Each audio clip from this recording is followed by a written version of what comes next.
Allah is directing me into specific positions is undeniable. I don't know. Undeniable. She's communicating to me intentionally with a specific intention. That's what I thought.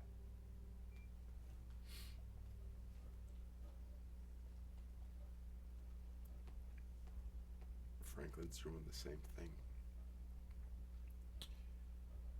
Whenever they come over to me,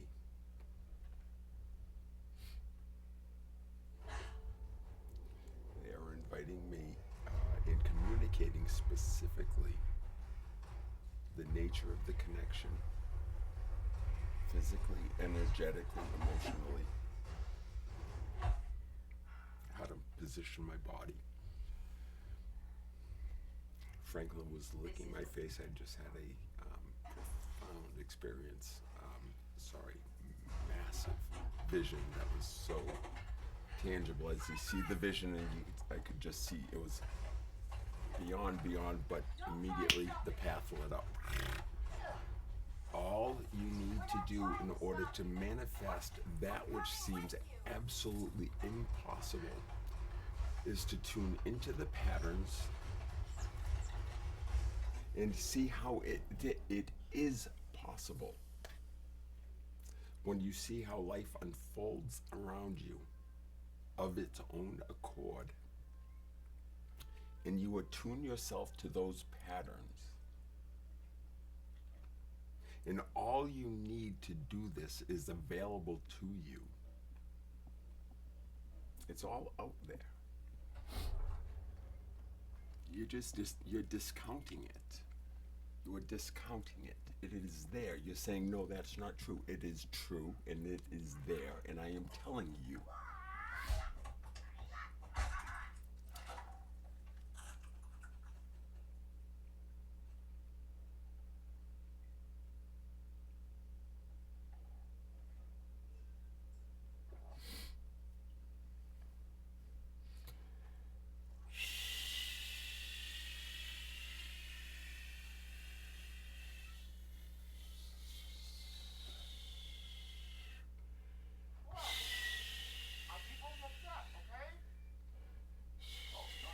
We are witnessing the transformation of Homo sapiens into its next evolution, next revolution. It is happening to all of us.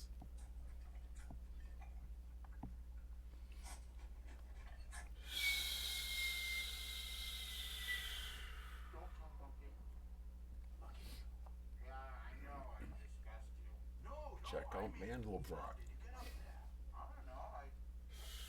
This shit is not complicated.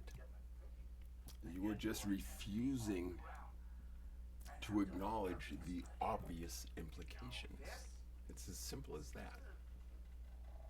Quantum physics is not complicated. The theory of relativity is not complicated. It is exceedingly simple. The theory of relativity says everything is relative to the perspective through which it is witnessed and experienced. What are the implications of that? Run with it. Tell me what you find.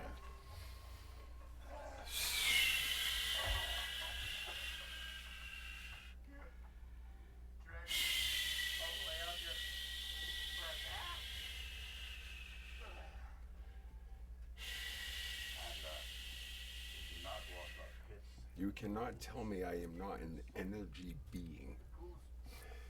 Right? You just can't. You convince yourself of that. Right? You can live in your world.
Jake live. Live as fuck. Jake alive.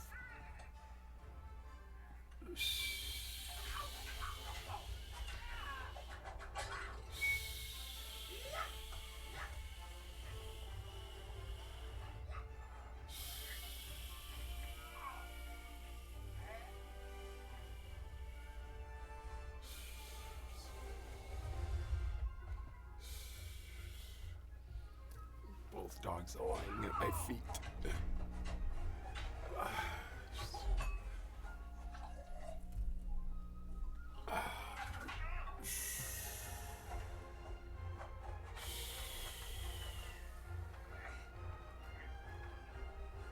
They're both lying here,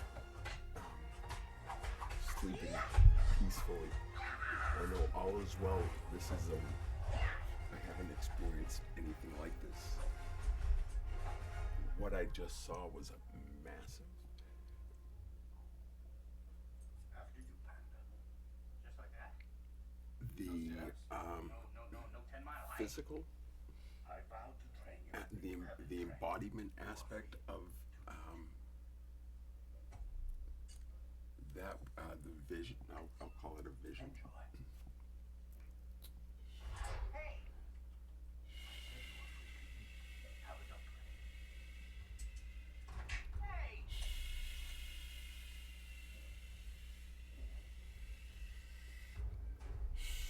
You are free to eat. Am I? Are you? Yes, it was.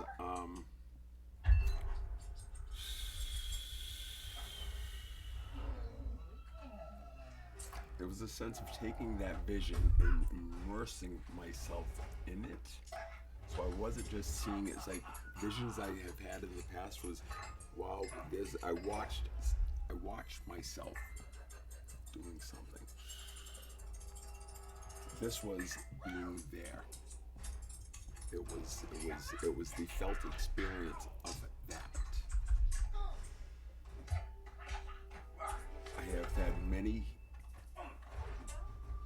I have visited many frequencies, dimensions, states of consciousness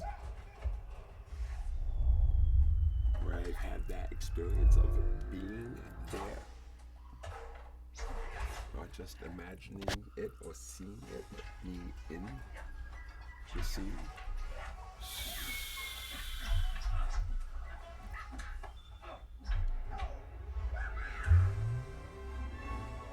But not an experience of going there, of this being, I am on a path, a stream.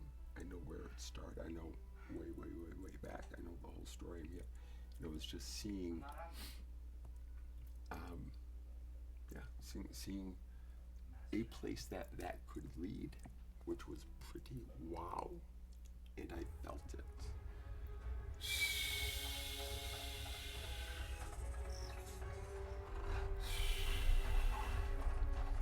And what was it you saw, Jake? I saw everything I am telling you. What I mean is everything I am telling you came alive inside of me. Meaning that my entire being said, possible, this is how it happens.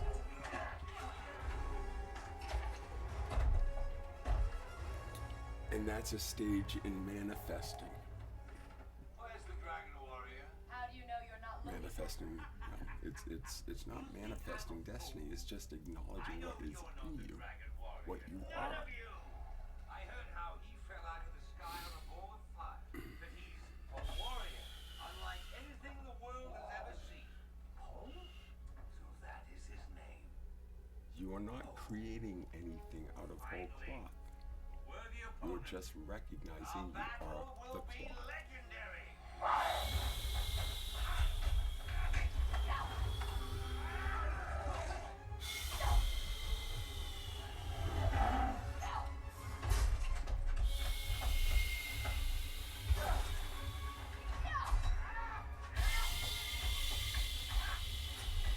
We got this. Help her.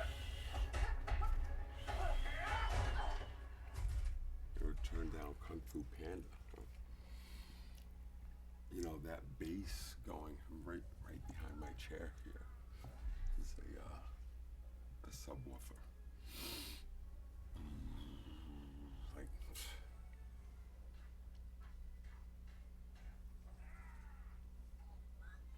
everything is in synchronization.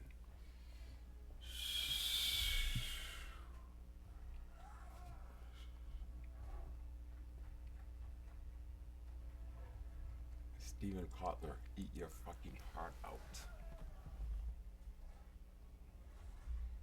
I'll take a hoodie, please. Dude, don't just do the black hoodie. Check out my colorful hoodies. Isn't this nice? I think I do. Oh. Ian Doris. I was the guy down there in Costa Rica. I saw him. That's actually really funny. Ian Doris. How it comes together. That is so fucking hilarious. How about that? My goodness.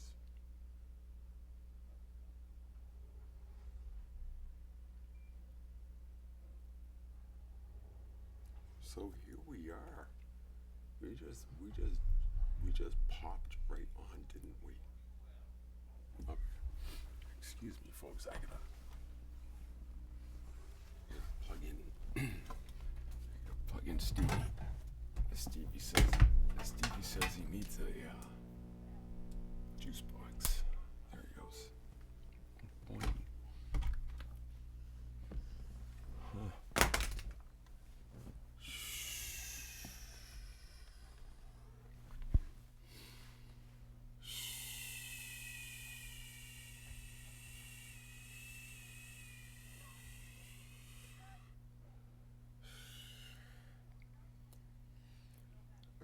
A bunch of pieces just came together. My meditation teacher, John Churchill, first excommunication 2 years ago. Earlier in my journey with him, he recommended I take this very expensive course on flow states with this guy named Steven Kotler.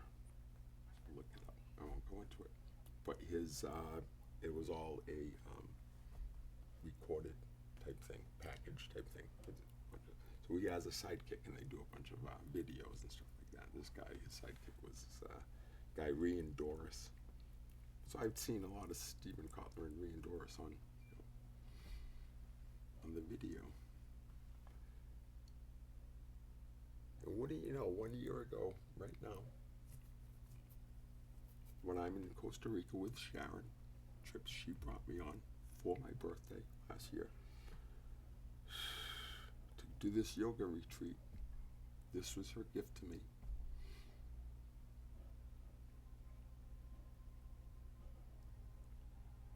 And we're at this resort in Nassau, the Bodhi tree. And there are other retreats going on there. Other teachers are there with their groups, so a few different groups. And I recognize a guy in one of the other groups.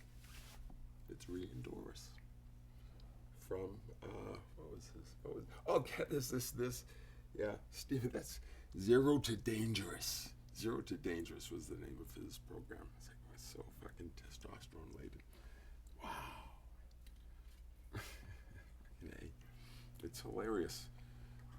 He's like, yeah, just, anyway, there was apparently a reason. So yeah, and so here I am 1 year later. So Steven Kotler is, he was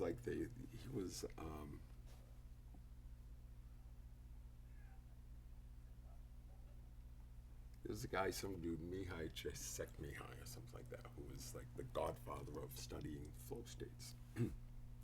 And Steven Kotler was his, chief disciple or whatever, or to follow on with his work, take his work to the next level. That's it. So Steven Kotler took the Mihai Csikszentmihalyi's work and played around with it, packaged it, and sold it to Jake for $14,000. Okay, that's what Stephen did. And Stephen insists that dropping into a state of flow, where everything, where it just comes right out of you. I'll just sum it up. What he's doing, he's hacking brain chemistry to create conditions so you drop into a flow, so dopamine, serotonin, shit like that. And it flat out says that perpetual flow is impossible. So I'm saying that's where I am. Okay? And I knew that.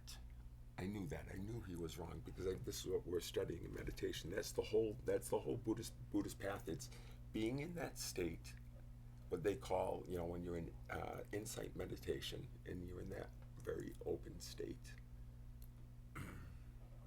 24/7, and still in this state at the same time. Okay? That is a mental flow state, right? But that state, we have multiple. We have mental experiences, psychological, mental experiences. We have emotional experiences. We have physical experiences, and we experience everything on all of the planes. And they go super, super subtle, mystical, stuff like that. Stuff that you think is just hooey, right? Dreams. It doesn't mean anything, right? That's just different. It's with the 96% of the junk DNA. Also, the 96% of the energy we can't figure out, right?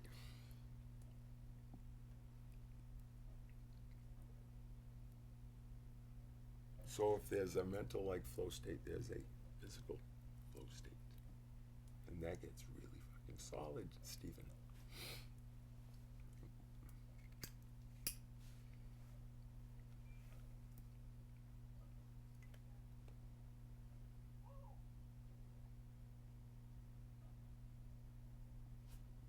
I experience life as one in which I am I'll do all the quantum physics for you later or whatever. I mean, I'm not going to do it with the equations and shit. I'm just going to talk common sense about it. I'll define it my way. It's sovereign, right? So don't say, no, that doesn't really mean that. No, we're talking, it's Jake's definitions. Okay, so pay attention to what I'm saying. I'm not saying don't listen to them. I'm just saying when you're here and I'm saying quantum this, I don't care if it means what they're saying. I'm saying this is what quantum means to me. And if you want to follow along, then just get over it. That's what I'm talking about. It's a different story. I'm using a different language. I'm telling you, I'm trying to explain what I experience, what it's like being me, how I experience life. So it's not something we argue about. Even I get passionate, but it's it's exciting. This is just me. Passion. I'm not hurting anybody. I say that because people seem to be afraid of me.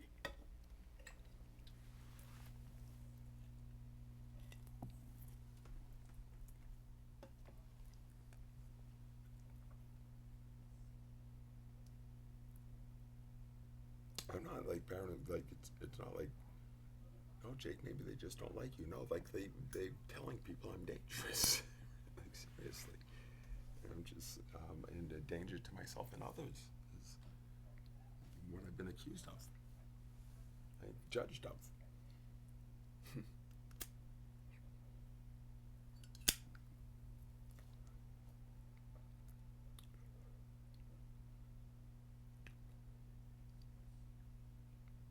And I am simply expressing myself right here, right? What do I want? Nothing. I mean, I'm just flowing, right? Just want to put it, just put it out there.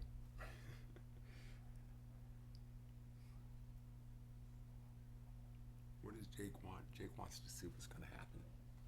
I'm curious.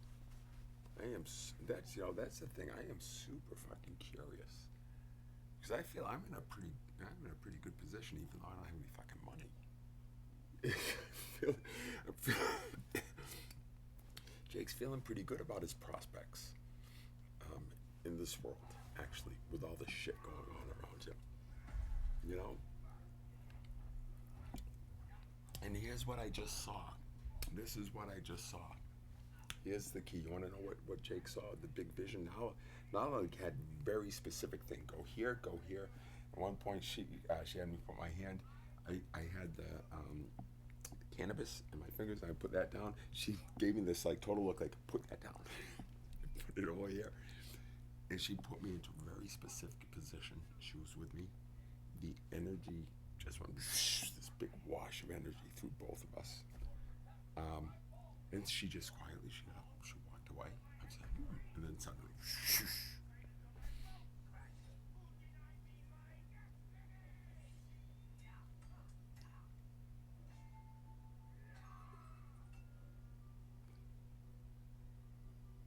it was a level of embodying the everything's gonna be okay, because I saw the path and I felt how it moved from here to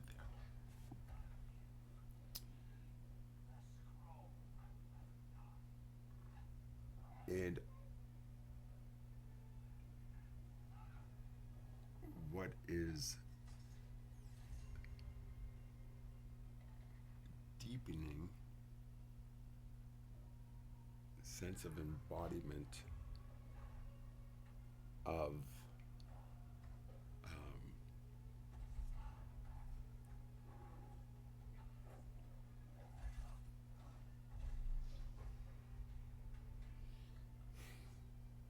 just being swept up, right? I think that there's that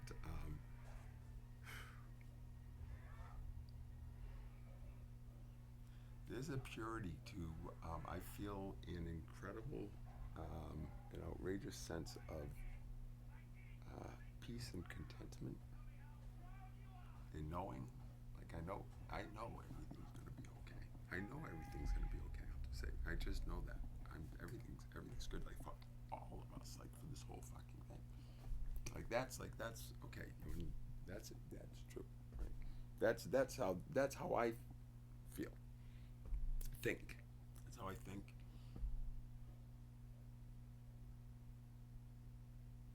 That has not fully penetrated the physical being yet. And that comes down to an issue of purity. Until it is you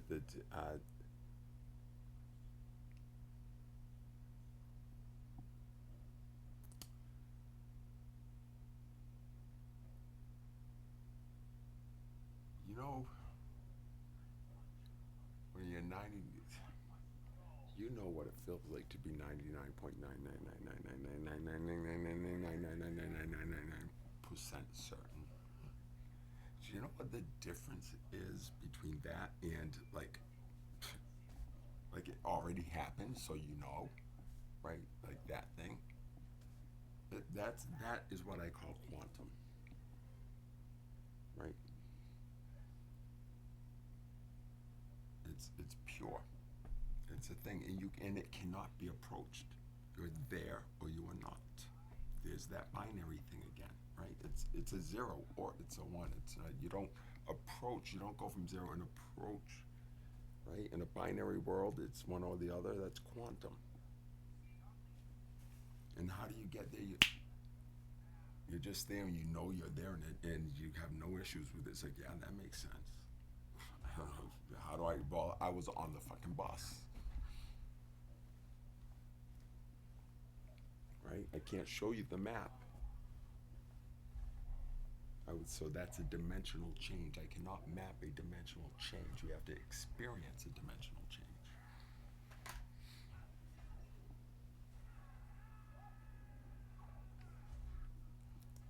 And once you have already experienced a dimensional change,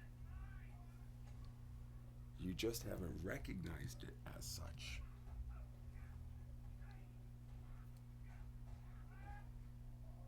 A dimensional change is a change in your state of consciousness. You say, Jake, you're just using funny language. Yeah, but it works. So I'm creating a different language. All right? Because I'm wanting you to have an experience of this. I don't fucking care if you understand it, because you cannot understand it. You have to experience it. But I am going to use some language. So you're going to make you kind of say, well, maybe. Because once you see that you are already making dimensional changes, you have suddenly acknowledged that you do indeed live in a multi-dimensional framework. What are the implications of that? That's real. I just showed you that. We're in a multi-dimensional framework. What are the implications of that?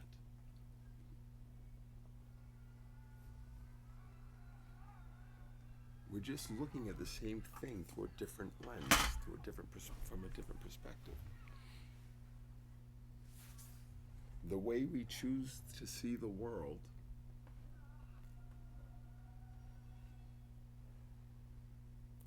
we model it with Newtonian physics and Euclidean geometry.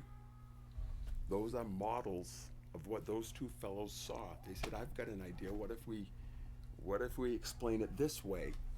Well, we'll assume. So let's do that again. That's what Jake's saying. Okay, that's one set. That was fun. We played that game, right? We played down. We had the capitalism game and all of that. That's one way we can do it. So Jake's not saying, hey, let's do it this way. I'm explaining how the paradigm shifts. Because this is what I see happening. I'm not agitating for change. I'm not saying, hey guys, let's do this. I'm just saying everyone's been really fucking confused about what's going on in the world and in the United States, and everybody's getting really fucking scared.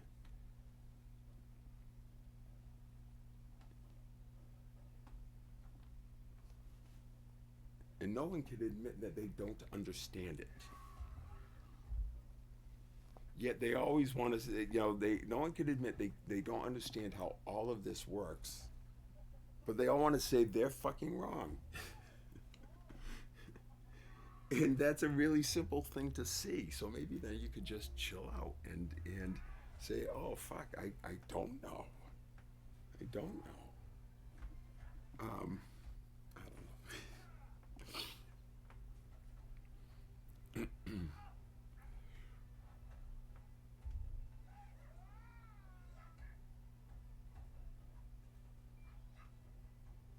Jake jabbering.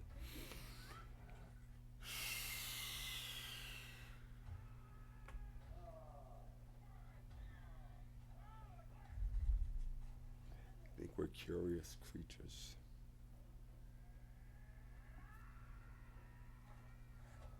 It's been right in front of our faces the whole time. They always said it was.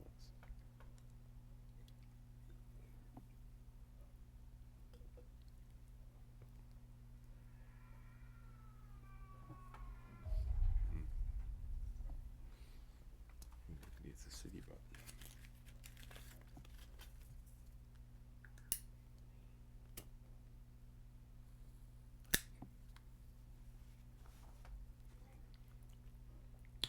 Wow, what was that?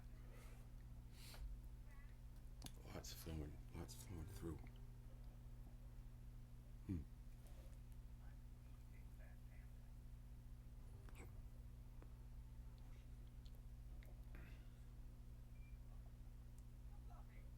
These see Jake socks. I don't have a bunch of fun socks anymore. I've got a few pairs. I used to wear a lot of fun socks at work. I like that.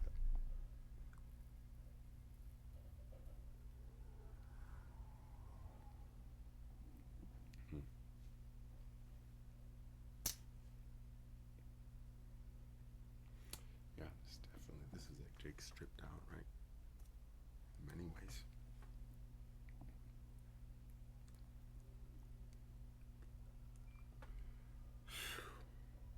Wow.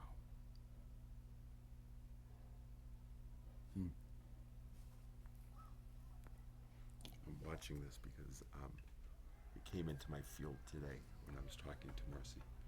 She mentioned it, so like that's a significant thing. So she mentioned, have you seen that movie? I was like, no, I've never really watched it. I don't. So it's like, oh, for some reason I'm supposed to watch this. But she mentioned that she saw herself in that particular character. I'm not going to reveal it. We'll let that one hang out there. I want to investigate this more on my own. See, it's secrets are fine.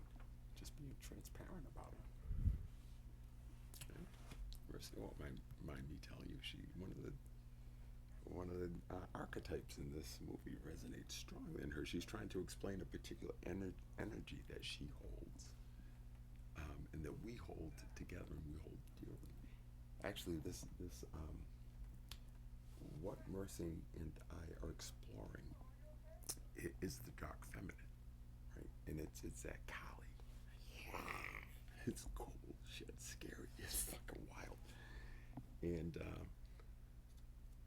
Mercy has had some experiences in this life where that ferocity has come out in like a completely like reckless way. Like you can imagine, right? Imagine that wild woman. Eyes like Nikki knows, or anyone that knows Nikki knows. But that quantum, okay, quantum. Yes. Again, I'll say, Nicole, I'm sorry, you're super passionate, but an unfair standard to compare anyone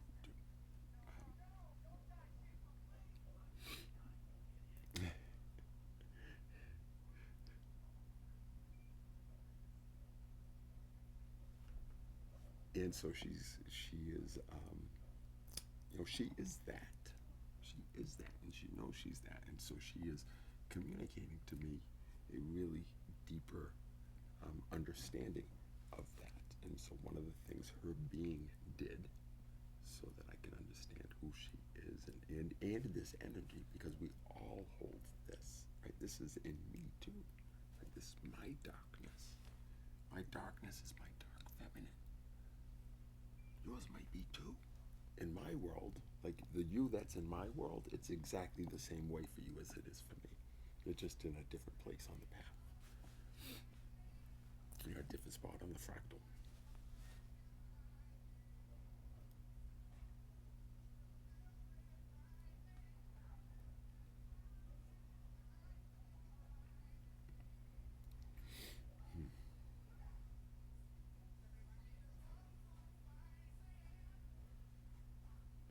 Yeah, so we're talking. Seth Rogen was in that too.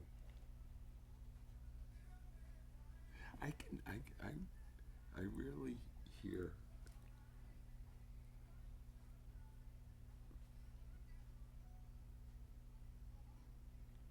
That's kind of fun. I don't usually, when I'm watching a movie like this that has an actor that's doing the voiceover, I never recognize the actor. Good job. All I saw was the characters. That's pretty cool. Movie's over. Um,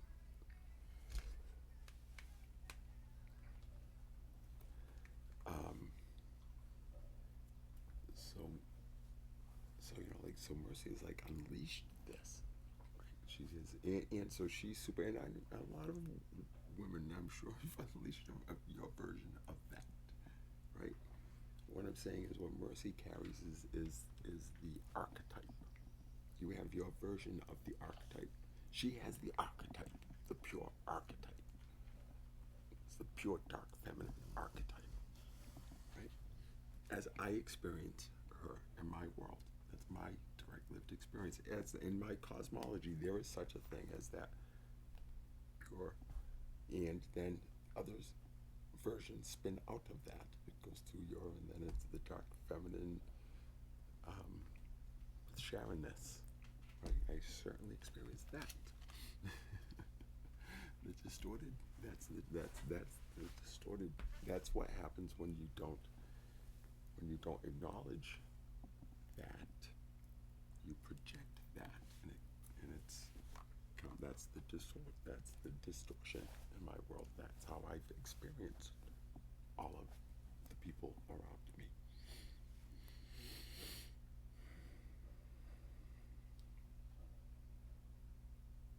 And I recognize the difference because Mercy doesn't do that. She does it differently. She sees it the way I see it. And the experience of relating to Mercy is completely different than the experience of relating to people who think I am the cause of their experience of me. I'm not. That's up to you. Some people love what I do, some people don't. Some people get agitated by a dog barking, as dogs do. At some point during the night, the owl hoots, the mockingbird sings, the nightingale. The mosquito buzzes in your ear.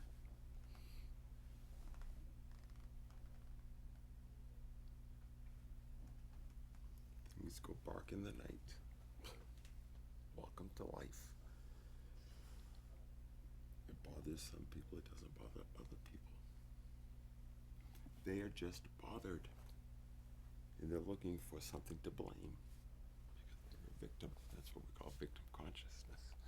It's because you're looking outside for what's happening inside. You're looking outside and you see something and it's reminding you of something really old that you didn't like. You're watching that story and you're blaming it on whatever. Blaming it on the dog.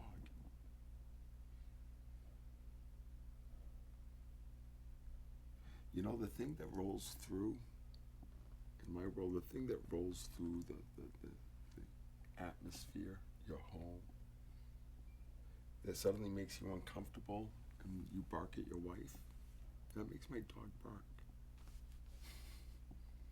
It was something, and what happens is, when that uncomfortable feeling comes through, you're looking at something for something to blame, and so you blame your wife and you bark at your wife. My dog feels it, and he barks. I feel it, and I say, oh, he felt it too. And off it goes. It's over. Until you're knocking on my fucking door. Stop fucking blaming me for your childhood. Seriously. Stop blaming me for the fucking insurance company that won't give you more money for the, fender. I'm just doing my thing. You do yours.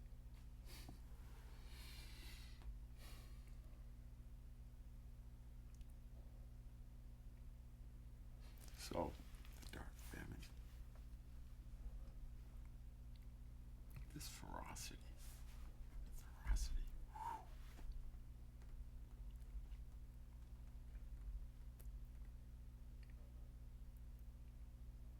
I have had my share of experiences. Believe me. Direct experiences of the unhinged, distorted, dark feminine. Yeah. Right? That was, in all of its variations. And that's what, and the, one from coming up on a year ago, they could,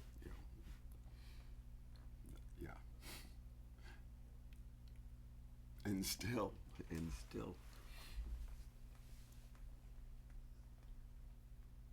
I cannot wait to experience Mercy's version of that. Just like,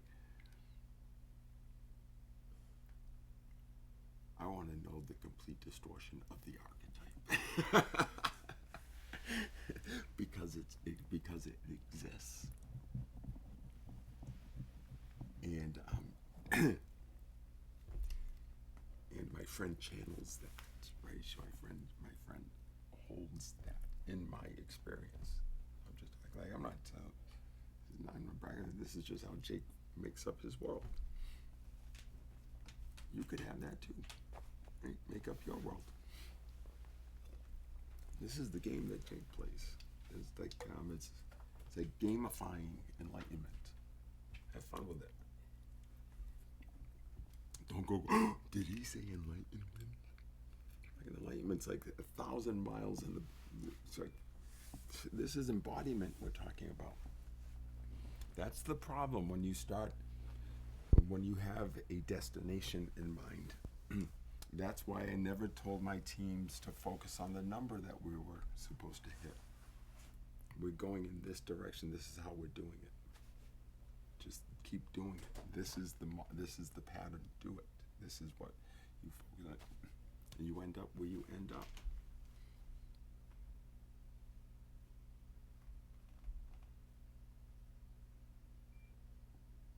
And don't be surprised if you go way beyond it. You find something along the way that, while maybe you didn't hit the number, but David, did you notice the fucking engagement scores? The employee engagement scores. Do you know what would have happened if you'd done that everywhere in the company? Because it scales, David. Could have done that everywhere in the company. Do you know what would have happened? Maybe like if we were looking at it, Chris Crane, like Jeff Immelt did, 30 years out. It wouldn't even have taken 30 years. 5 fucking years. Tops 3 to 5.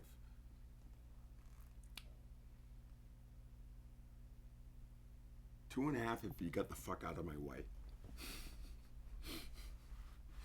Yeah. You just let me fucking do it 2.5 years. And you, Chris, you would have been on the fucking magazine. You would have been on the magazine, and there never would have been a hat. Thank you. Thank you.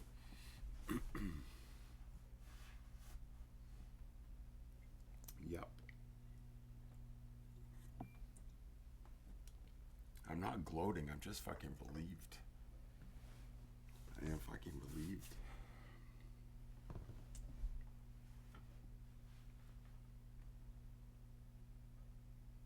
Of what? You have no idea because you're ignoring it. You're not even there yet.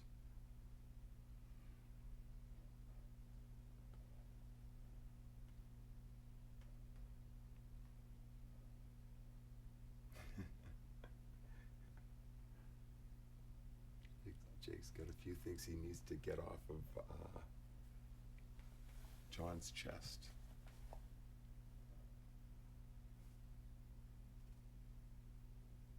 Jake is saying it on behalf of John because John was far too fucking kind.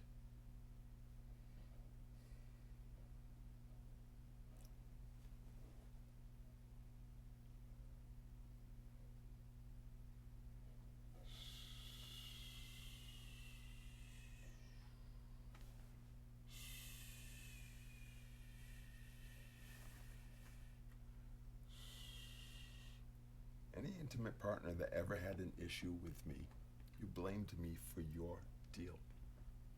I did not do that to you. Never once did that to you. The only thing I ever had an issue with was you blaming me for your shit. That's bullshit. Nicole, it's not my fault they fucked up your hair at the hairstylist. My sister told you who to go to. That person wasn't available when you showed up. They said, this girl is. You said, okay. Guess why she's available? She sucks. But it becomes a huge fucking thing, right? Hours and hours and hours you're going. Hours and hours and hours. Right? That's the night you forced me to leave the fucking house. Where did I go, Kate? I went to your house. You know what I was fucking dealing with. Jeez. I mean, it's unbelievable. It's just unbelievable. I'm really glad just to get this off my chest. I don't give a fuck if anyone listens to it, but I think someone might at some point. I've experienced that. I've been battered. I have been physically battered by my wife, yes, multiple times. Multiple times. Not once hit back and hardly ever raised a hand in my fucking defense.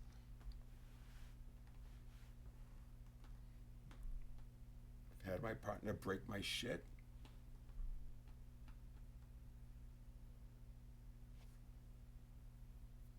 Had my partner throw a beautiful Mother's Day meal, smash it on the floor. What's that all about? Fucking, I made you this gorgeous video collage, put it to music and everything, living in good company. Yeah, right. My God, Kerry. What did I ever do to you? What fucking delusion are you living in? Sharon, I never did a fucking thing to you. Telling me I'm being inappropriate with our friends. When we're having brunch and wanting me to send them a letter apologizing. Yeah, I did send them a letter. I'm okay with that. I thought I worded it pretty well. Said, you know, sometimes I get pretty passionate. I'm sorry if I took up too much room around your brunch table. Thank you so much for having us. I always enjoy time spent with you. These are two people I love very much. I've revealed a lot to. You know, I believe that they love me. They both wrote back and said, no, don't, you know, and you're probably saying, well, that's what people do, because that's what you do. You do. You're the phony. Not everyone is the phony. So yeah, both of them were like, no, they didn't think there was any issues. Their son he was engaged. I don't know what your problem was with me, but that's yours. I would have loved to have sat down and talked to you about it and held you as you looked at your darkness instead of projecting it onto me. That's what I was begging for from you. Why was I always talking about me? Because I was fucking hurt and I was going through something. And I was dying for you to finally fucking see me or respond or show me that that this meant anything to you. It was just, I know when you're not with me.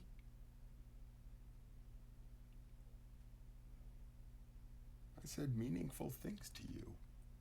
About you, too. You didn't listen to any of those. Tell me I talk all about me. You didn't listen to any of the things I said to you about you, and obviously you didn't, because you thought I was a madman, dangerous, that I would hurt you. You never listened to anything I said. You never saw me if you thought I was going to hurt you. My God. I wouldn't hurt anybody, least of all you. You're like this beautiful porcelain doll in many respects and sturdy as a Tonka truck. And I know they whipped you around the fucking neighborhood too. Jeez. My dearest Sharon.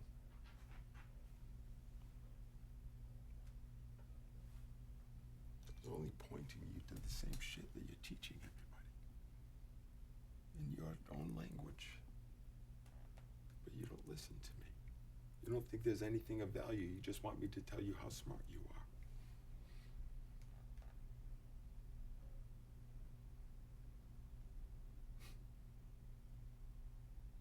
I know I'm a handful.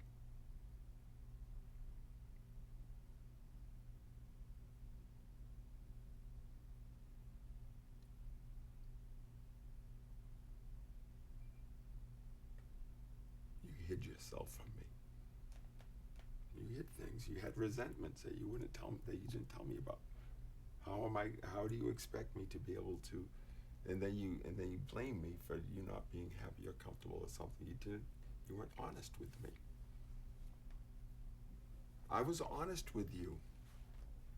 I was telling you, Sharon, you were blaming me for things in your in your trunk. You know this is how it works. Claire told you how it works. It's always that way. There's no exceptions. You experience your thinking, or you simply experience. If you are agitated, it is your thinking. If you are anything but at peace, I am not agitated. This is just a pure emotion. I'm not agitated. I'm saying it so that you will feel something. If I just talked like this, if I say, oh, I'm all this is PC, no, you're not gonna fucking hear it. And I want you to fucking hear it. That's what people don't understand. Anger, there's no issue with anger. Anger gets your attention. Now you unhinged anger, right? That's the fucking dark feminine. Or contain it a little bit, and she, goes into court and makes bogus allegations against a peaceful man who's had horrific fucking things happen, and nobody fucking stands up and says, I would never believe it. And I've never done anything not to earn the benefit of the doubt from any one of you. I'm talking to the people closest to me. And you know who you are. If you doubted me for one single instance, that's on you. I never gave you a reason to do that. That's because you doubt yourself. You see, you can only see how you would have been in that. I am not you. I hope that's fucking clear now. I am not you.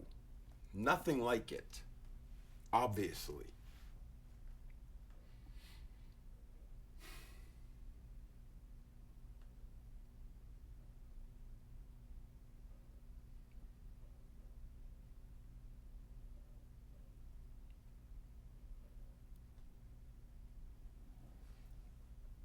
You don't have to deal with your shit if you don't want to. I don't fucking care. And you can blame me for it if you want to.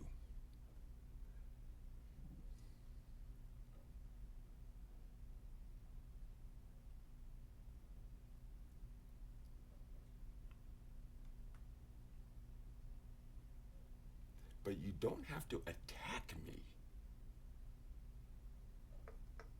publicly, expansively, tar and feather me, like assassinate my character for all to see within my spiritual community, my family, the extended network of authority through our country. Like they're looking at me funny in the fucking airport now, Sharon.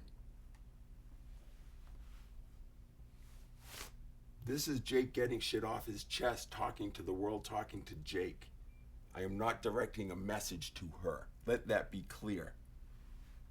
Don't anybody tell her this is here. Until after March 26th.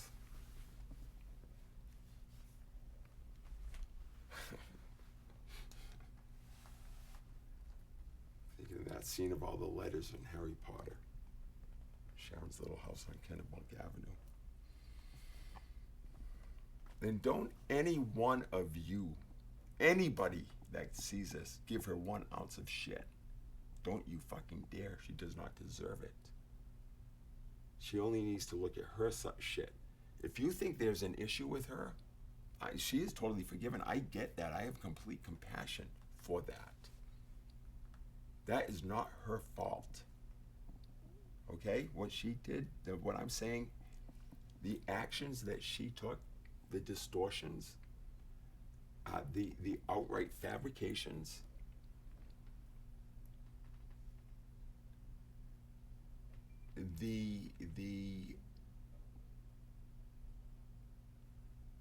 just like the intentional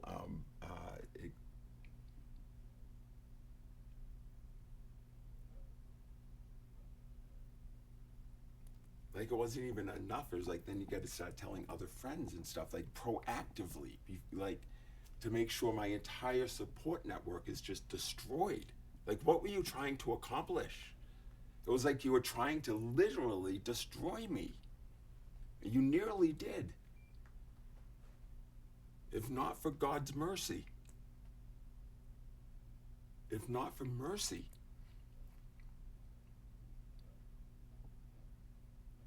If not for her, I do not know what would have come of me. I really, you would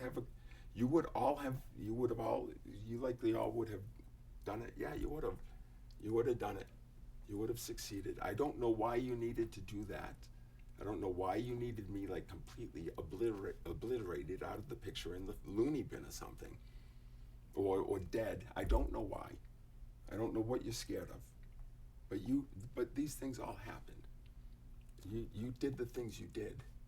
It wasn't just Sharon. There are many, many, many people contributed to this.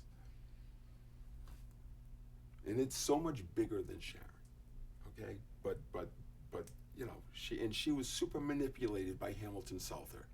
Super manipulated. The guy that has his sanctuary thing has a 70-page sanctuary doctrine. But the way he operates comes from the 48 laws of power, and I'm going to show you it. It's all in the text messages. I'm going to show you what sanctuary doctrine would have said and what 48 laws of power. It's a dirty little book on manipulation and cult building. He's got a 501c3. Guess where? Colorado. Same place Karuna Mandala is.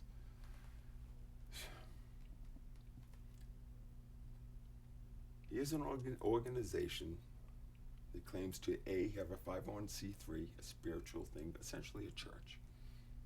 And B, the other thing he does is he has a school to teach basically using psychedelic plant medicines and things like that, shamanism. Cool, all good. But when those two containers get tested by members by a member who is deep into both communities, right? On the spiritual side, his answer is excommunication, as he's distorted facts and truths, claiming that the discord in my relationship with my significant other and my sister, and communications completely outside of his Telegram network, that those constituted inappropriate community communications within the Blue Morpho community. That me talking to a woman I've been in an intimate relationship with for 5 years wasn't inappropriate on like my text messages with her. Right? And my sister was the other one. And she doesn't even go on those fucking Telegram channels. Right? She's not even on the text chains. Right? So that's what he tells the community was why this guy's got to be kicked out. Right? That is in a spiritual organization, right? Excommunication. That's the death sentence. That's kicking the pack animal out of the pack. That's the best he has to offer you. That is the best Hamilton Salter has to offer you. You're in a spiritual organization. You are there because you're dealing with your suffering.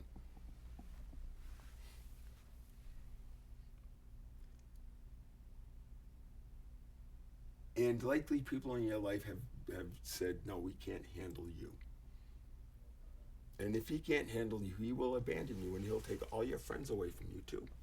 Because they're afraid of him. Because he's the maestro. Right? That's what we do. That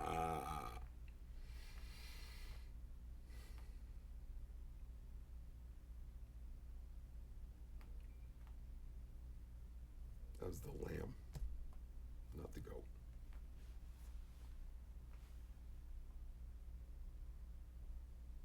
Greatest one-handed ambidextrous guitar accompanist of all time. Name Jake.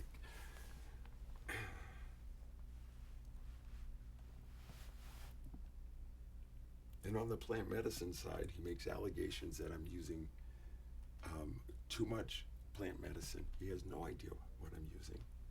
He's just fabricating this. I'm thousands of miles away. he knows that amongst the community, the medicine he serves me is always a small dosage. He's got people in ceremony that are taking like 10 doses of San Pedro. I've never had more than like 2.5 in front of him, and he's serving it to him. All sorts of wacko behavior. Touchdown Tommy in New Orleans, like, tell it on the thread all the time, talking about he's seeing demons and they're chasing him. It's like, dude, no one's gonna tell him, Tommy, it's in your fucking head. Those are your demons. Look inside. Stop that. You're in sanctuary, you're safe. That's what the doctrine says, right? They got all that shit going on. That's not an issue, apparently. Okay, I didn't make an issue of it, okay? No, I'm not here to save Tommy from himself.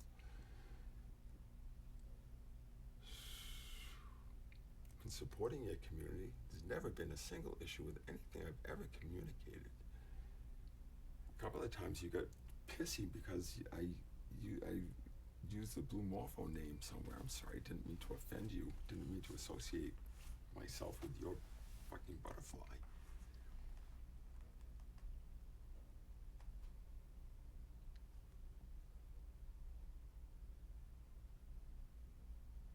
But so let me just tell you, if you're considering getting your training with Hamilton Southern or Blue Morpho for psychedelics, let me tell you how safe or unsafe it is.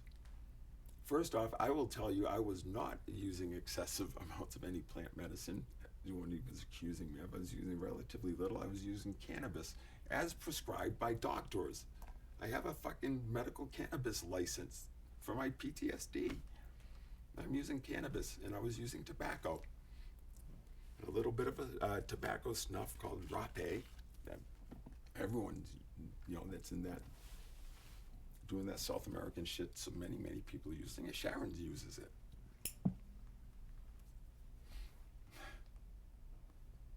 But let's say I was like using way too much of something, right? This is a thing. When if you get into this practice, you have to learn. You're pushing the edges. Like if you want to go, you have to push the edges, and you need to know what you can handle, what you can't, and because your life is this the life you want to live? I mean, I'm not worried, like the whole thing. I'm not saying you could be careful, but have some respect for the stuff that you're using. And these are things that people misunderstand and end up in distorted relationships with. I get it. Like, yeah, I'm with you. I'm fucking doing this. I get it. Yeah.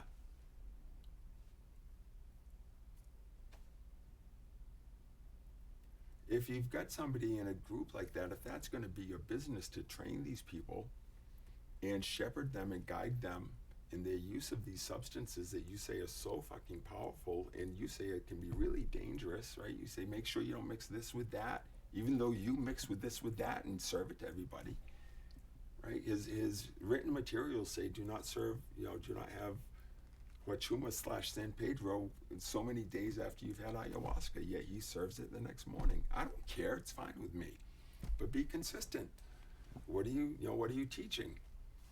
And if this is really a saying, this is very dangerous and people can have issues with these substances and get out of control. Well, what are you going to do if that happens?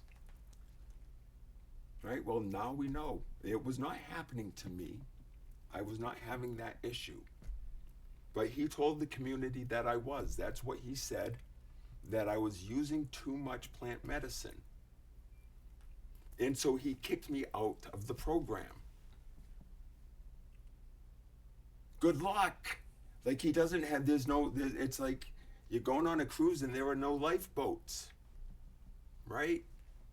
You're all on the fucking Titanic, and I'm trying to tell you that. And you're like, no, they're gonna play one more song. 99999999999 fucking Rainbow Jesus. These are great ecros they would do. You taught me a lot, dude, but I now see you. I saw you way back then.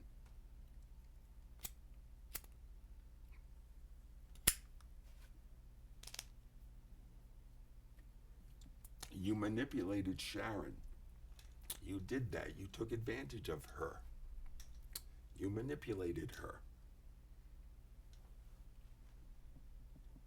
It was a perfect opportunity to point her to sanctuary and the teaching that you've been teaching everybody. Sharon, you're in sanctuary. That's fear. Turn fear down. Right? I was asking you to do that. It's explicit. Hamilton, everyone is going to see our messages. I kept all of it.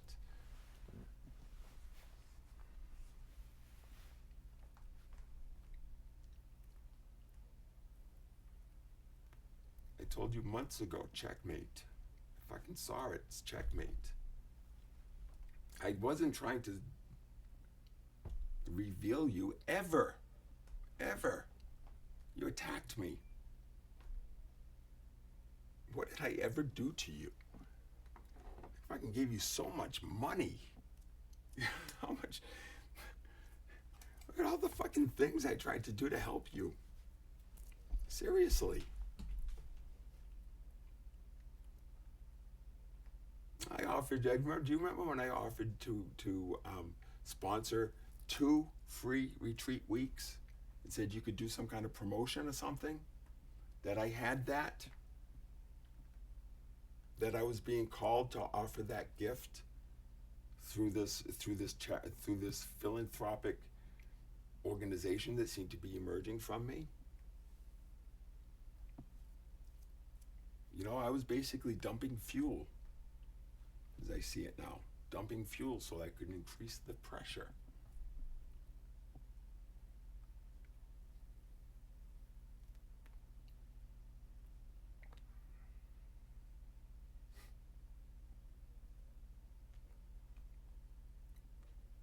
Cherie, I was screaming to you. I don't know, I don't know, you're in a tough spot or what? Yeah, I'm glad I'm not living with that.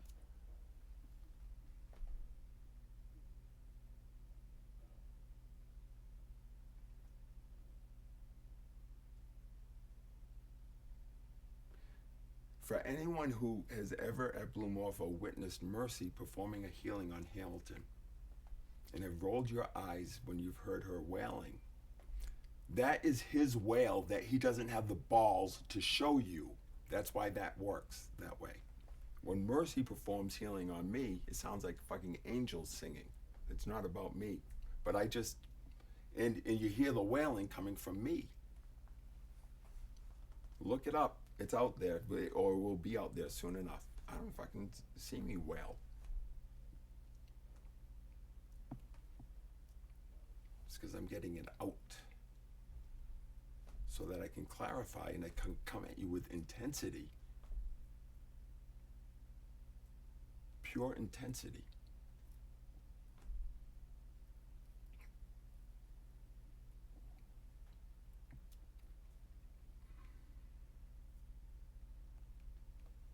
As Jake fully fucking hinged and hooked, cohered,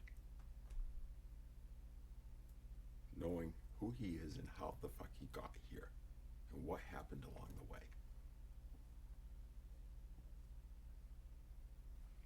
And it wouldn't be coming out this way if it wasn't needed. That's just the way it works.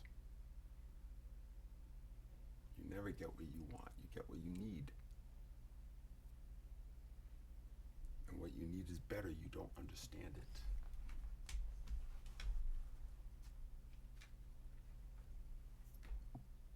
Apparently Hamilton needs some form of, I don't know, maybe compassionate restraints. Hamilton, I tried to tell you that there was a shit show going on at Nico's home. He's one of your apprentices. I described it as a neo-shamanic crack house, and that my experience was one of being spiritually raped. I believe that's in writing. That's one of your apprentices. Somebody that you served, I think, nearly a dozen cups of San Pedro to on a retreat in the Sacred Valley. We all saw it. Mercy was there. It was a year ago. It was January. A year ago, January, right?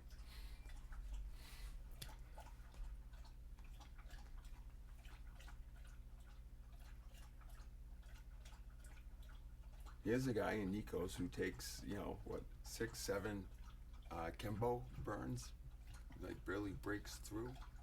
He's telling me I have a pull up my ass. Nico's, nice watch. That was a gift, dude. I left it for you. A schmuck. You never addressed that. You turned on me. What the fuck? What the fuck? Danger, people. I shut that shit down. You don't have to. It's fucking dying anyways. Yeah, all my friends down there saying, "Oh, never, no one's coming down." You know, it's begging it. I mean, when Hamilton says there's the great opportunity, because it's like this really bespoke thing, it means because no one's going. I could have helped you so much, dude. Like 35 years in sales and marketing, essentially. I was offering it to you for nothing. I showed you the model. You can't do it. You don't have the heart, literally. Well, you do, but you're nowhere near it. You know, it starts from way deep. It's the problem of trying to figure out how you can get paid for something you're supposed to give away.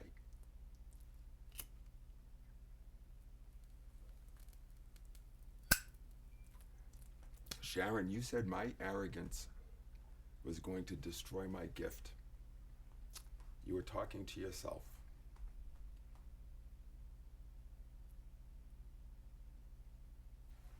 You were trying to dissuade me from figuring out how I could bring something beautiful into the world without charging for it. You did, right? And you said that, you know, if I cared deeply for this planet, then we'd get along just fine. And then you twisted yourself in knots trying to figure out how to charge for your gift. You said if I was arrogant, I was going to lose my gift. That's what you said. That reading I'd gotten from Andrew Hobbs that said, you know, be careful of this. I was fucking well aware of that. Very open. I know I have a very big presence, a big ego, and I see things. Yeah, I know I'm strong-willed. I get it. Didn't you see that I got that?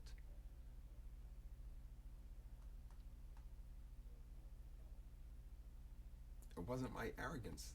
It wasn't my arrogance that was getting in the way. You thought you knew better. That's arrogant. You couldn't simply allow me to be me as I allowed you to be you, except for that one thing. You have to allow me to be me, or it's going to get really fucking uncomfortable. Because at some point, me is going to come out. No, I don't attack you, but I'm going to say it to you in such a way that you're going to really see it, and it's going to hurt. And I was hoping that if you saw it and it hurt, you'd say, "Oh fuck, I can't believe I've been doing that to you." I thought finally you would fucking see it, because you're teaching this all the time. It was right in front of you. I just needed you to turn around. The mirror was on the other side of you. And it was right in front of you. All you ever saw in me, Sharon, was you. I know it. When I, did perfectly your dance, you loved me. But you could, rarely could you shift with me. If I went mystical, there was the ride back from New York, right? Because maybe I'd opened the door because you'd had that freak out the night before, and I was able to talk you down from it. And right, you had no idea how I did that. I knew exactly what I was doing. You said no one had ever been able to do that. I could have done that for you all the fucking time. That's what I was offering when I offered you a drum ceremony as a Christmas gift. I know what I am. I know what I'm capable of. I know what you are. I knew that I could help you. I knew that we could help each other.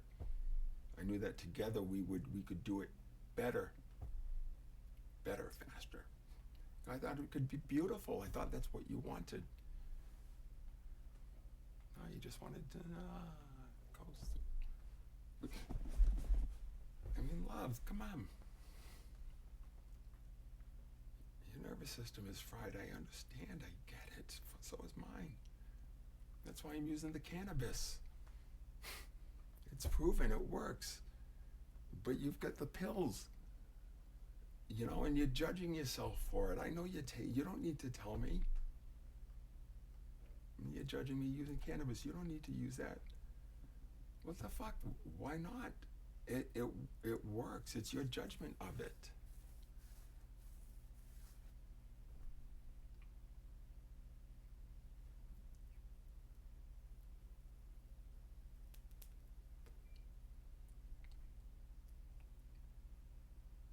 You once said you never thought that you'd be with a smoker. Because I'm exploring tobacco. I wasn't smoking like I do now.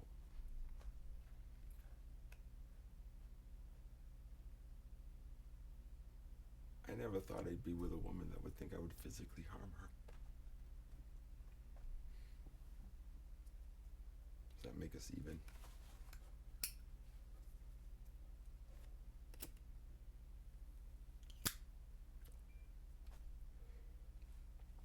The solace is that makes it so clear to me that you never once saw me.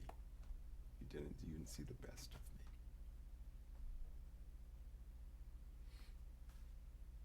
Because that could never have happened. Doesn't matter what you think, what that expression of anger when I'm in agony, I'm like so angry, like at my father. Like you couldn't get that. I know, because you won't let yourself feel your own anger. But this man's expression of anger in your presence, even if it's related to something that we experienced together, even if in the past it led to me hitting a wall in Kerry's presence, breaking my hand, and having to patch the wall and feel like shit later. Never has been, never was, never will be a prelude to an act of physical violence perpetrated against another human being. That's not me. You can say, well, you don't know that. Well, that's on you. Because there's a lot of people in my life that know that. There's a lot of people in my life that know that. My son saw Nicole hit me on Father's Day. Shoved me. Hard. On Father's Day. Sam and Jack, what'd I do? I stopped Sam from beating the shit out of her. First, and then I held my son as he sobbed. Said, Dad, I can't do this again. And she left for a bit.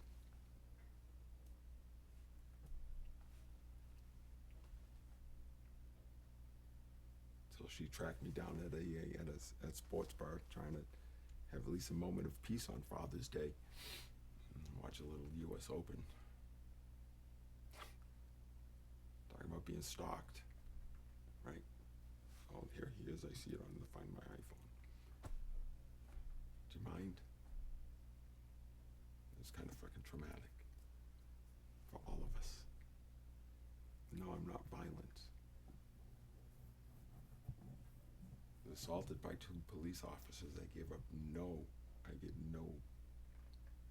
resistance whatsoever. 0. They said I made a fist. My hand was held in the Adi Mudra. It's a natural reflex for me. Nikki teased me for that once. You remember Nicole? Nikki teased me for that once. Said it felt like shit. Oh, you look like a baby. Yeah, that's how we hold our hands when we're in the womb. And it's how I'm holding my hand when you see the baby picture, the first newborn picture. I'm looking at it right on the wall right there. I got my hands like this. And it's how I'm holding my hand in the poster I have on the wall right here. I've just noticed this in the last couple of weeks. As I'm running the football, I think I was a sophomore in high school, so JV game. Running the football, and these guys are bigger than I am. I wasn't very big. I'm tall, but I was pretty slender. Especially as a sophomore, I might have weighed 145 pounds. I was 180 by senior year. But yeah, so these big guys, they're gonna hit me, And so I'm ready for that. And I got the ball tucked under my left arm, and my right arm is out. There it is. There it is. So on the police report in Berkeley, these cops that are trying to say that the 60-year-old man stopped to try to find a cigarette lighter in his car at a gas station at 12:30 in the morning with his golden retriever service dog in the back. Very sensible Subaru, and headlights are on, the whole thing. Out in the open, but closed service station.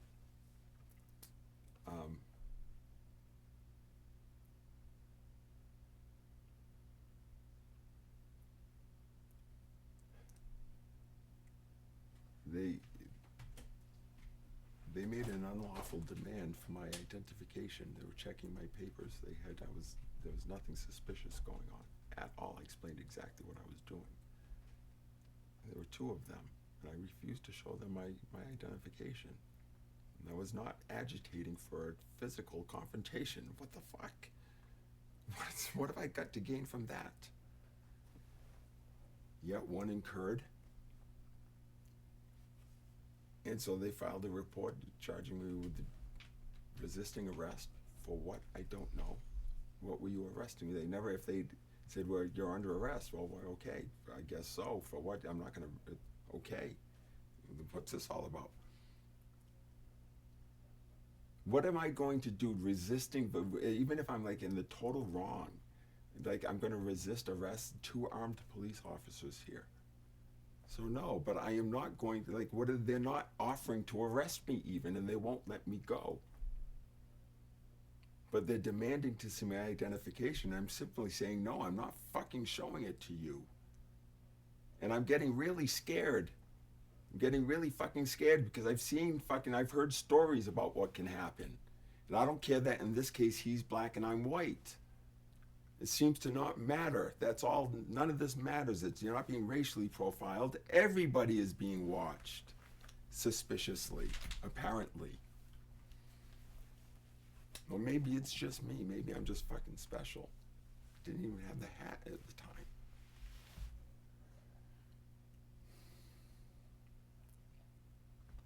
So yeah, where's that going to end up? Are these 2 officers of the law, imbued with some sense of authority, going to say, okay, sir, we were wrong, go ahead, go home? No. Was I simply going to say, yeah, okay, we'll argue it out in court. You're trying to fucking rob me of my freedom, which we just celebrated on Memorial Day, like, I don't know, it was 2 days before or something. Those who died to fight for our freedom. Now you just want me to give it away to these 2 guys, this police officer, who's curious about why would a man want to be out at 12:30 in the morning and perhaps even go and pray in a cemetery across from his deceased godmother's house in Berkeley, Massachusetts, a place he knows quite well. That's what that which is Boondocks now is Berkeley General Store. That's my godmother owned and operated. I didn't do anything.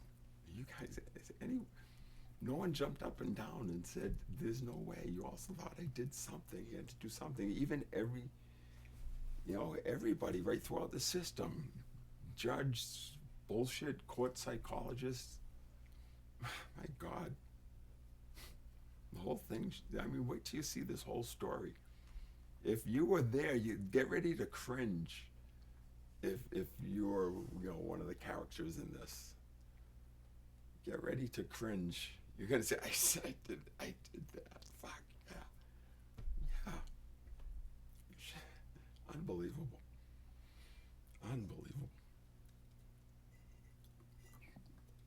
Innocent till proven guilty. All you see ever is your own reflection. If you think I'm a dangerous fuck, you're a dangerous fuck. And apparently you are.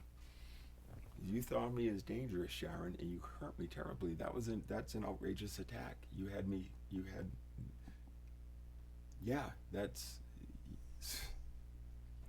you had to have known you were doing something wrong when you have to look. I don't know what's going on, love. I don't know what's going on. Are you aware that happened? have a diagnosis you never told me about? Is there some issue beyond bipolar? Is it fuck. Could have dealt with that too. I told you what my diagnoses were. I told you all about it. I told you till you got sick of hearing it.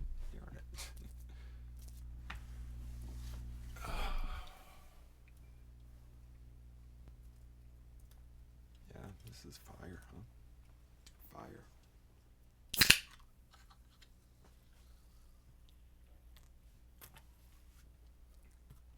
I'm just Jake. This is Al. This is Betty. This is Franklin. We're Jake, Al, and Betty, Cosmic Buskers. Yeah, I bet. And we're putting stuff out there. We're sharing the experience of what it is like to be human as Jake, and how Jake experienced some pretty outrageous events. And this isn't just a bitch session, because okay guys, come on, scoot. No, go. Bring that energy out. Don't bring it here. Don't bring it here. Come on, take that out on the deck. Take it out on the deck. There you go. Come on.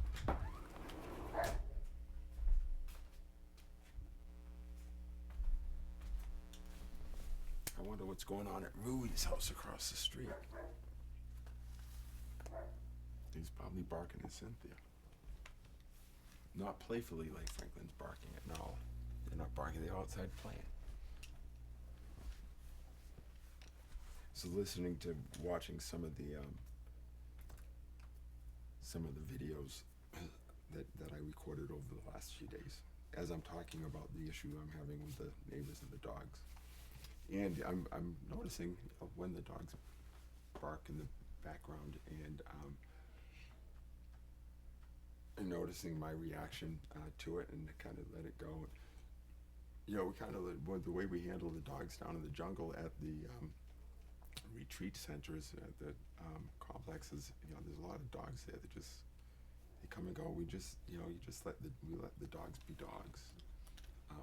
They don't disturb us. It's just part of the thing. Now there's one thing I thought was, here's where you draw the line. I get that, let the dogs be dogs, right? But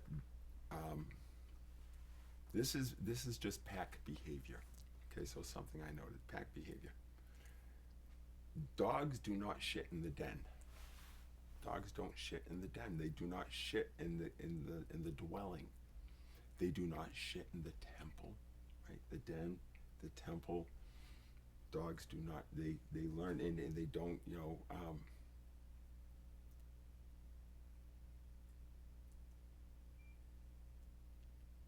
And so I let my dogs be dogs, and they don't shit in my house, and they don't shit in my ceremony space. They don't shit in my temple. They don't shit in my tent. We went and had a teepee. They would not shit in the teepee. They don't. I go into different types of things, huts and things like dogs. They just don't. They know they don't shit in there, or piss, or things like that. They don't.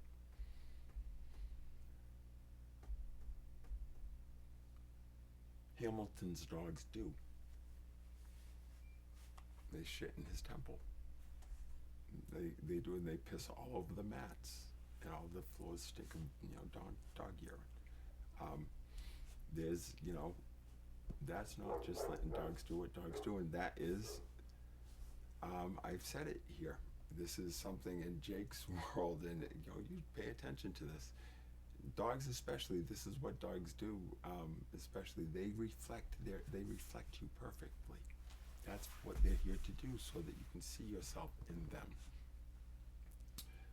An example is, I notice if I scolded Franklin, if I was getting, before the scold was just signal, right? I can scold him now, and it's signal, and he does not take it personally. He has never taken it personally. That's the thing about dogs; they don't take it personally, right? If you a well-loved, well-adapted domestic domesticated canine, respected, does not take it personally. But yeah, you can traumatize a dog.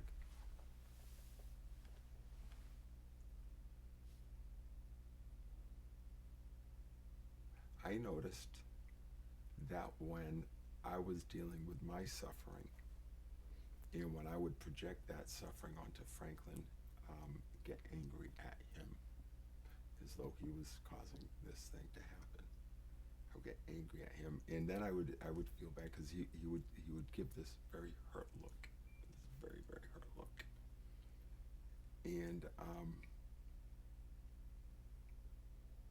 I'm noticing I'm appreciating it even more. And I used to then have this horrible feeling. And the story, I had this horrible feeling, and the story that I told myself,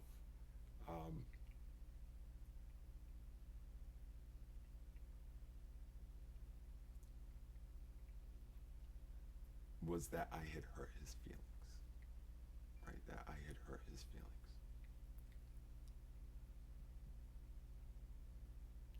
And what I understand now is Franklin knows that that's in me. That's got nothing to do with him. When I project my suffering onto him, at him, hold him responsible for what's going on inside. And so why the look? He's communicating to me. He's saying, you look like a hurt child. You look like you've had your feelings hurt.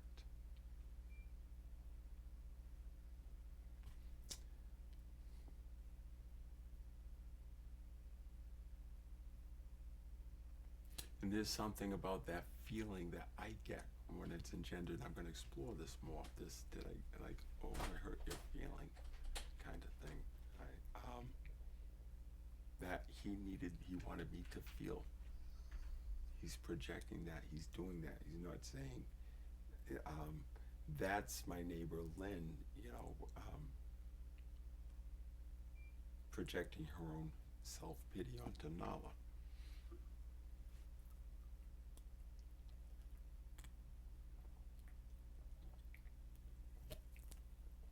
He's giving me my reflection.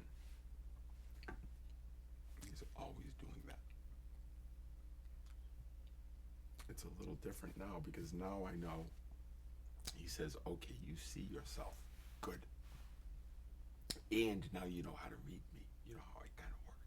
I'm pretty fucking smart. Okay, good.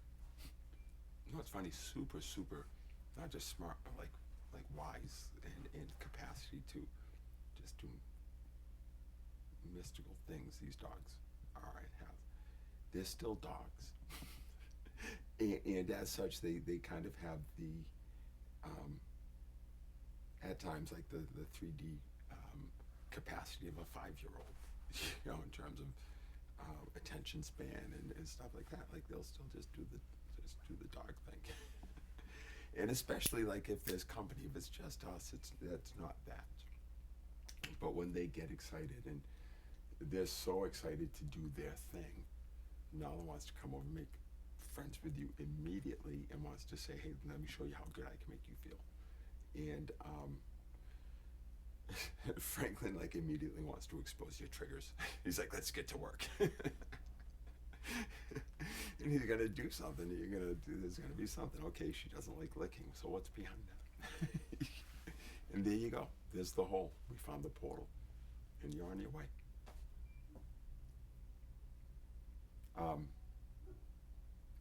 Most people that come across my threshold aren't ready to start moving that quickly. I have to tell them to chill out. Right, Zane?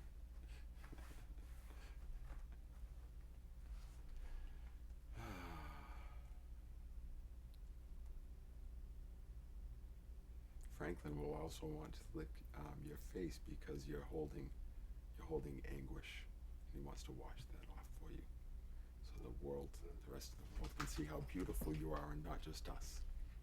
We see through that. We see through that. I saw through all of that, Sharon. Oh my God, that's why I loved you so dearly, because I saw through the crazy. You're not crazy, but I saw it, all the I just saw you. I saw what you can't believe. I saw what you see, what you miss because of your shame or guilt or whatever. Denial of yourself.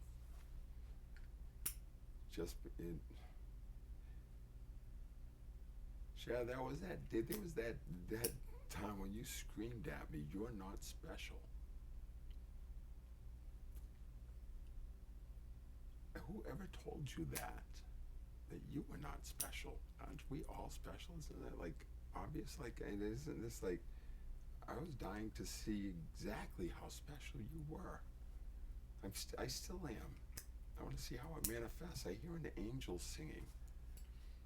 You know, Mercy heard it.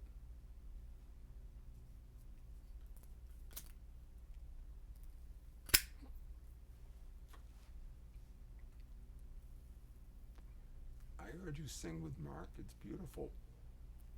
I want to hear your voice. I want to hear you. I want to hear when you're not self-conscious, when you're not doubting yourself, when you see your wings, your beautiful angel wings.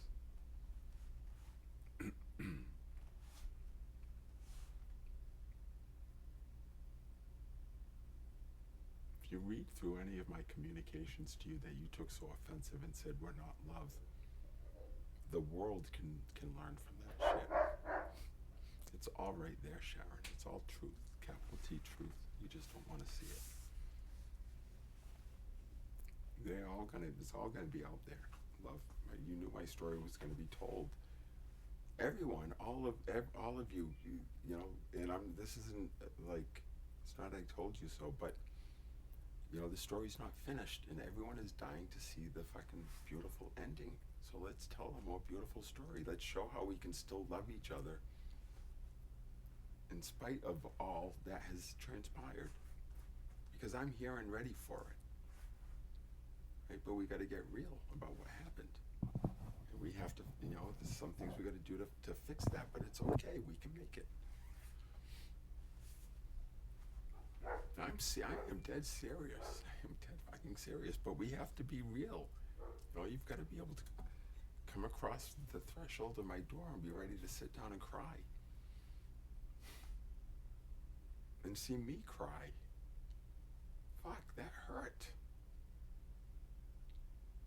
You don't have to do, like, I'm fine. I'm fine, but you're only hurting yourselves. You're only hurting yourselves, because this is gonna start to really fucking hurt. It's just how it works. Well, Jake, why would you do this if it's gonna hurt people? I'm not. They're hurting themselves. It's their own hurt. I cannot hurt them. I'm only reminding them of the truth that sits behind the story that they're telling themselves. I'm simply sharing my experience. This is how I see it. They told the world how they saw it. They put it in charges against me. They've made public statements. They went out of their way to get deeper into my support network of friends, the few that I have, the very, very few that I have. Reached out to one of them who had posted something on my behalf. A brave act amongst those fucking piranhas. And a dear friend of mine, Christina, who I had sponsored and had like lifted up and asked her to please pay, give her very best medicine and care for Sharon, who was going back after a horrific experience in Mexico, which she would never tell me about in full. Like, you just shut down, Sharon, and then you called it me. You had this huge fucking experience, and then you're saying it's on me. I couldn't give you just the perfect kind of care, because I was saying I saw how beautiful and wonderful you were. I was like trying to say I was on a high, on a spiritual high. I'm sorry, I couldn't be exactly what you needed in that moment. Could I be me for a fucking moment? Do I always have to be exactly what makes you most comfortable? Why is that my fault? Are you always comfortable when I'm not there? Whose fault is it when you're not comfortable when I'm not there?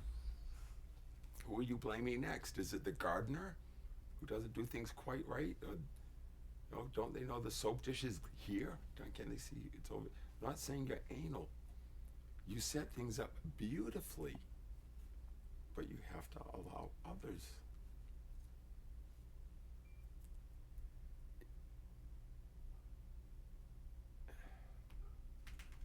You might see something that you could use to make your art even more beautiful.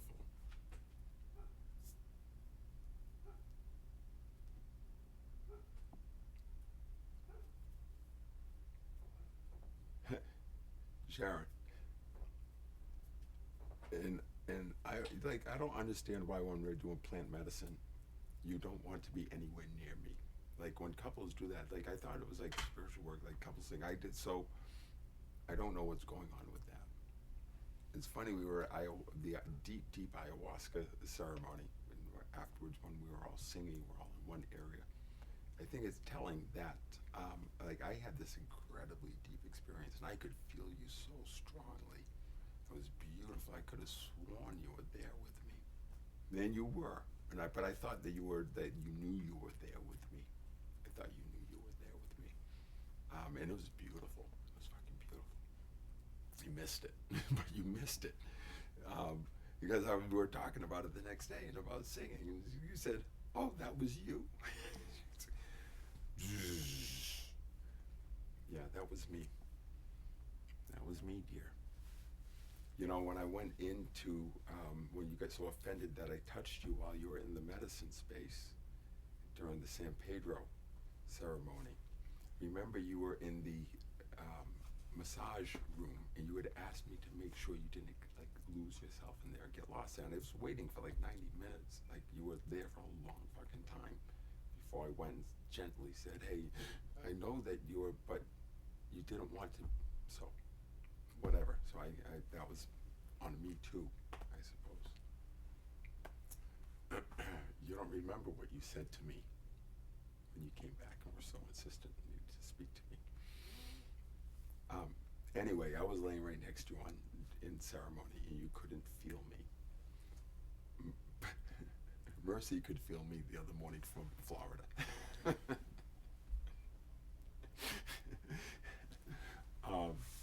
Sorry, that's a tough standard. But you are not feeling my anger as we lay together in bed. You cannot feel me. You cannot feel me. You did not know that was me. When you were in a hypersensitized state, even the medicine, you could not feel that was my presence beside you, and I have a strong presence. You should have been able. You couldn't feel me, right? So I get it. You cannot feel me. So when you say you can feel the anger oozing off of me at night, right? No, that wasn't mine. Fine that you were feeling your anger. You should have owned it. Andrea deserves your fucking anger, fucking A. So does John. So does your fucking mother. Jesus.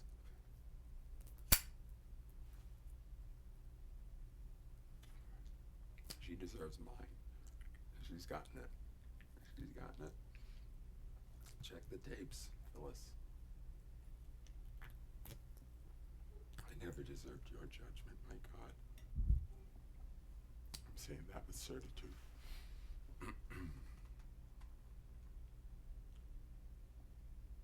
Sharon, what did you tell your family about me? Why were you so worried about what I told the kids about the times when we needed to take space from each other in our relationship so that we could work on, what'd you tell the kids? Tell them that I love her deeply and that sometimes we just need some space to work on our own shit because we've both been through a lot. And we'll get back together, I'm sure of it. Why does your brother kind of give me this knowing glance as though I have some fucking psychotic condition like he does, or did, or whatever? Whatever the story is, you're all. I mean, I see the whole fucking thing. Of course you thought I was going to do something violent. Your brother was right there with you when you got these text messages from me. These passionate messages. My God, I needed someone to hold me. I had to reach out to you in a desperate hour. I know it sounded mystical when, like, you just ignored my mystical stuff. You tell your clients you have to get a lot more weird. Sharon, you gotta get a lot more weird in the right way. As I was saying, don't any one of you dare blame Sharon for anything. This is in her service. If anyone thinks that Sharon did wrong, that's on them. That's you. You're just like, you're doing the same fucking thing. You're doing the same fucking thing.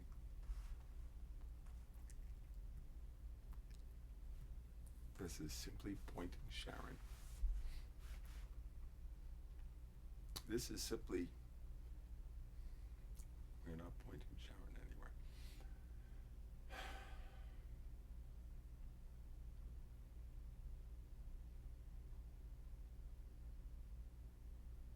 Jake's just mystified. You know, we just gotta get this shit out.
Good to let that all flow out, whatever that meant.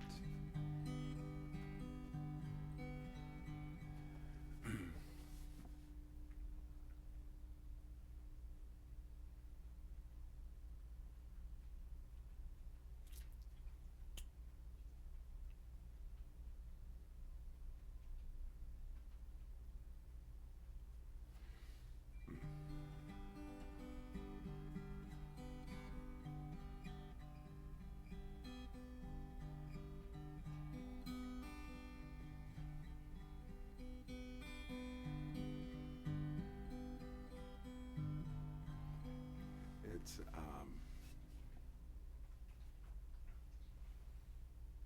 I wish I could snap my fingers and just get to the end.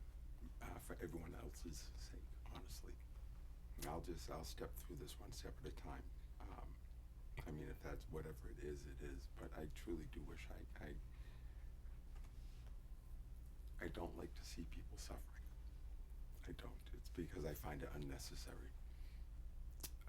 I find it, it's just, I've seen enough of it. I've experienced enough of it. And I'm not at all,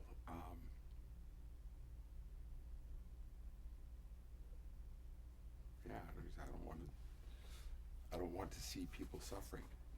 And yet, and still, right, that part is hard.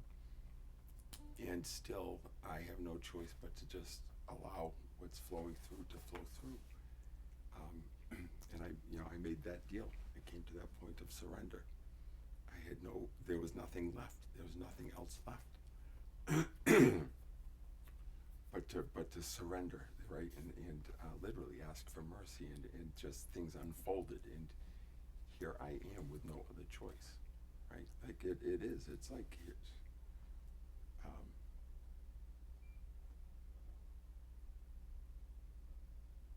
Christ hands himself over. I get that. Okay?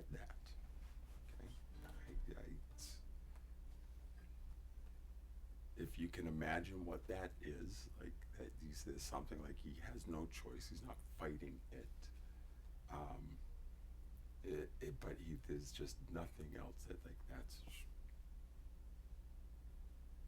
not my will, but thy will. Something just says, yeah, that was not a conscious thing when I told those police officers no. That wasn't, and even though I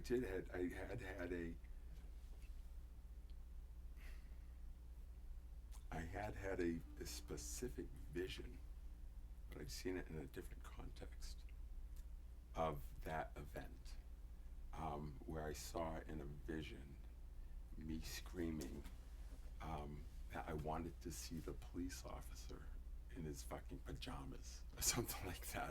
No, the police chief. I wanted to see the police chief in his fucking pajamas. And the vision I had seen was in the context of the Fairhaven police coming and knocking at my door again late at night. So that was about a year ago that I'd had that vision. That must have been right around the event that happened on around Easter. The 2 police cars came to my house late at night, waking me up about some phantom dog barking. There's no dog barking. Interrogating me. It was wild. But I had that vision, and sure enough, and it's on the videotape. The videotapes are fucking wild. I don't even know when that gets released or how, but they're fire. I mean, it's fire. It's pure fire. Pure fire. I'm still afraid to watch them. I've only watched about 30 seconds of one of them. There's probably 5 minutes of it. 2 separate clips.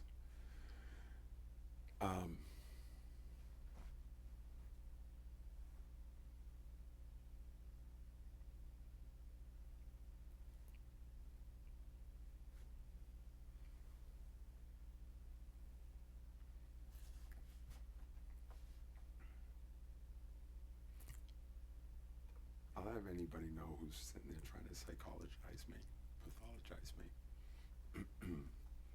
I'm infinitely dimensional and, multiple personality. And that's what you would call it. And it's simply me shifting into different states of consciousness or dimensions as necessary to suit the what's happening within my, for lack of a better, central nervous system, but my entire being. And I'm allowing you to witness this. And I shift into different states of consciousness, and different things come out, and I look like a different person. I go from being super intense, spitting fire, maybe slurring my words, to being bright and concise and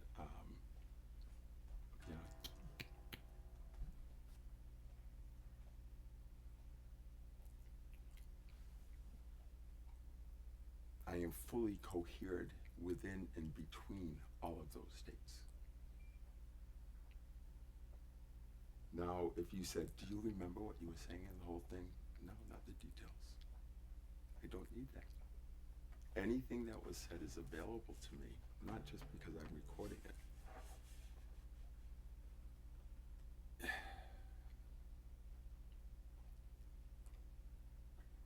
You release memory. You don't try to remember. You just let it go. It's in flow. You don't need to remember anything. Whatever is next is presented to you. If you need it, you will have it. Right? So it's not a matter of knowing everything. It's trusting that what you need to know will be available to you in every present moment. If you can't find it, it's because that's not the thing to do next. Right? That's how I operate. That's how this system operates in this state.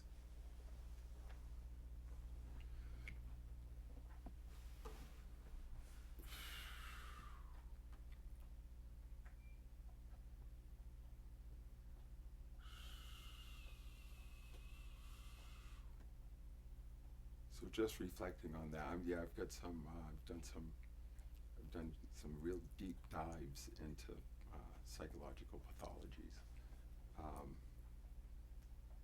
and specifically bipolarity, schizophrenia, um, and others, and have can share from direct experience. We are all schizophrenic. We're all multiple personality. We're all bipolar. We're bipolar by design.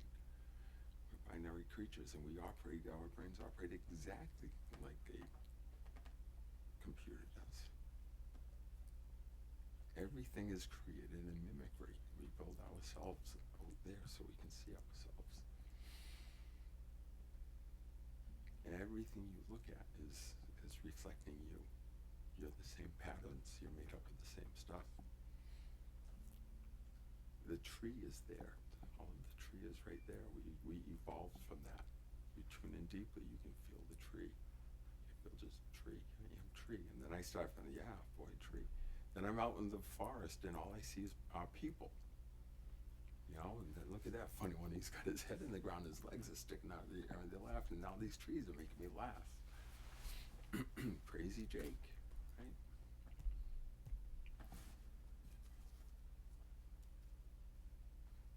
It's all the stuff that comes out. I was doing it naturally the whole time. Sharon, you're watching me. I'm like taking pictures of leaves and what kind of plant is that, and which bird is that, and geez, what do you think that bird is saying?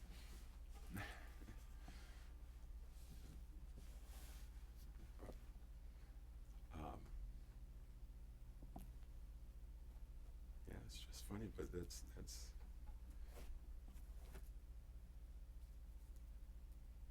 what y'all do, or what y'all did.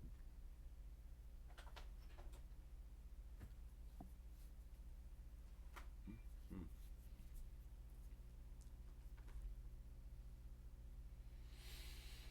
Hmm. What am I drinking? A soda.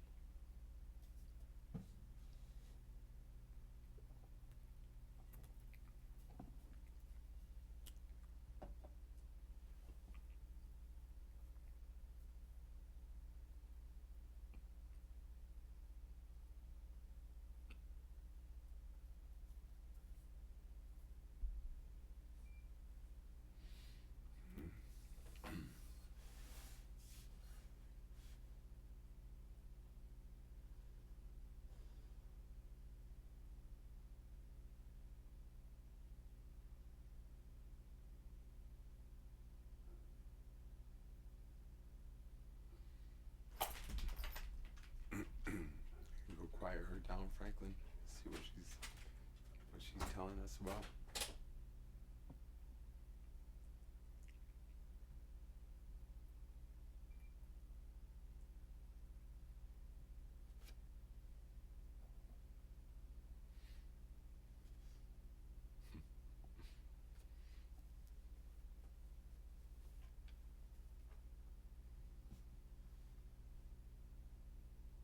All right, I think that's good for. I think Jake's going to take a pause. I think this actually. Well, here's what I'm saying. I'm going to keep going. I'm not sure what's coming next, but I'm feeling a shift, and I'm going to shift.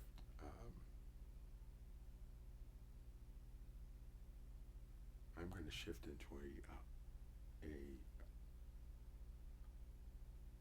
off record dimension. I'm going to turn off the recording. But actually, I'm conscious of that now because I'm more and more doing a little bit of keeping the recording on when I'm not sure at all what's happening next, and just allowing it to capture what's unfolding. That's kind of how this started. That's exactly how this started. Actually, something was going on. He said, "Oh, we'll record this," and I don't know what happens with this, but I guess so. It's going to go out there. I don't know in what format. Let's say that. Just Jake's going to put it out there. Just putting it out there. I'm just Jake. This is Al. This is Betty. We're Jake, Al, and Betty, Cosmic Buskers. And this has been some kind of tween, some kind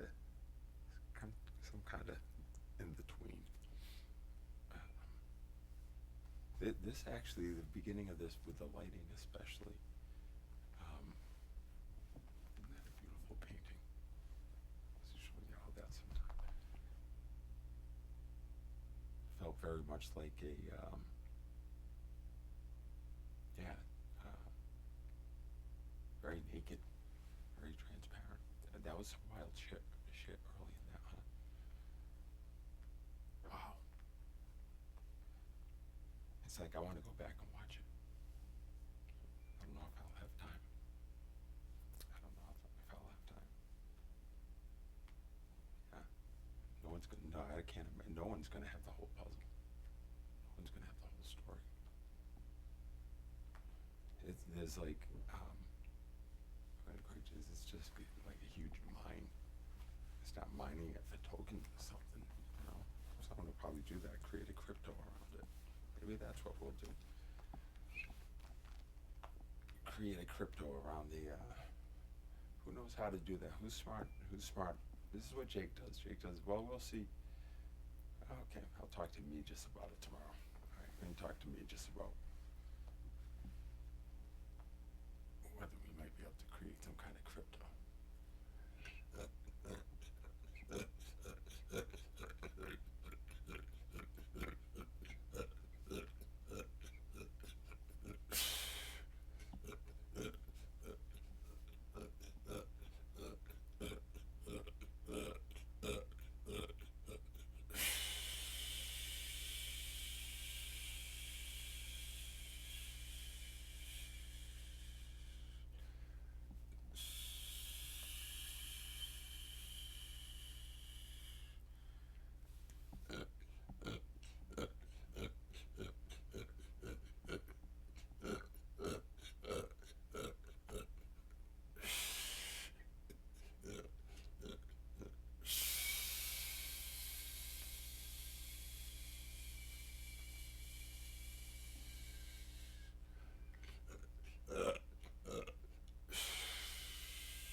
Just realizing something. I just saw the pattern.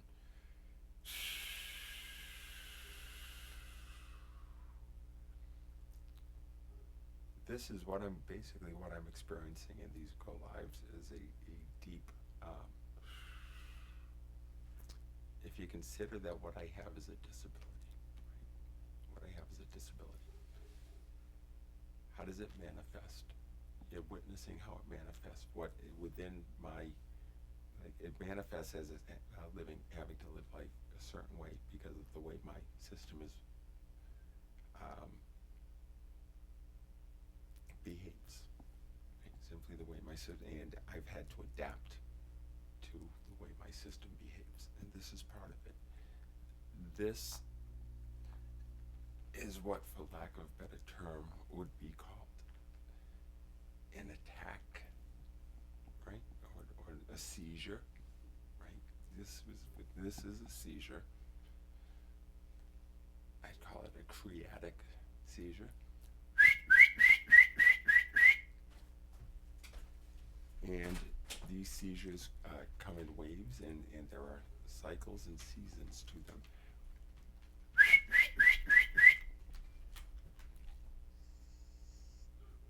And my dogs are more active when I am active, because they need to be, because we work together.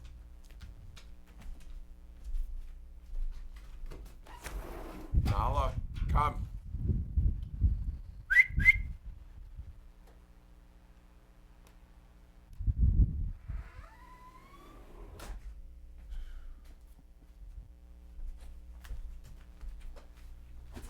Please note that I just went out and had to get up to whistle to my dog and interrupt my practice. Thank you, Nala. Now she's in here. That was like less than optimal. Wyatt at 20 after 10, she's barking a little bit.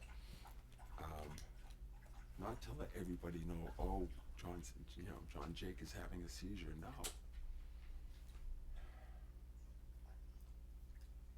That is an expression of energy that is leaving our system. I have a service dog. You hear her performing her service, and she's also keeping the coyotes away at the same time when she's doing that, right? Just see the coyotes.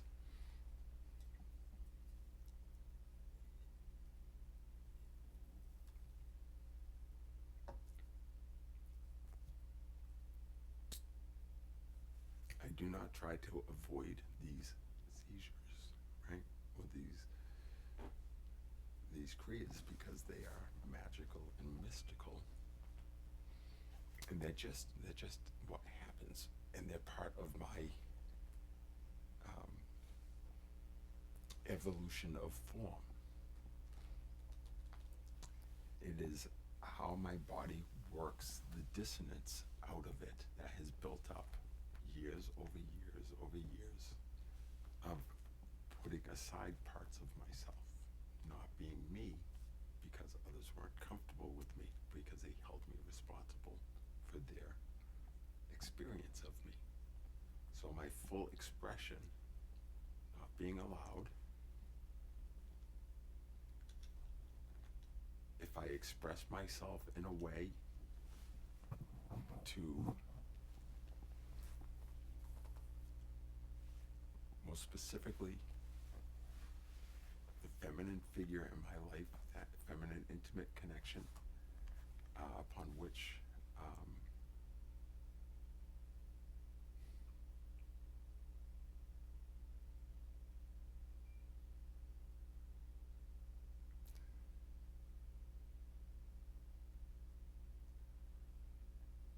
you're putting away things for fear of having your authentic self rejected, because that fucking hurts.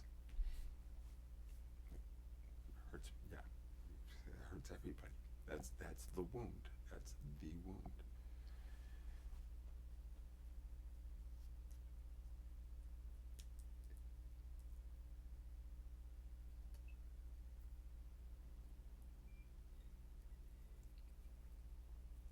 And withholding. The withholding. Blaming and withholding.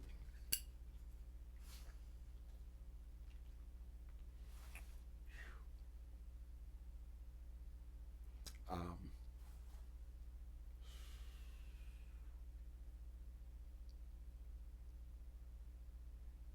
guess what I'm saying is like these episodes are not problematic, right? Like this is part of the gift.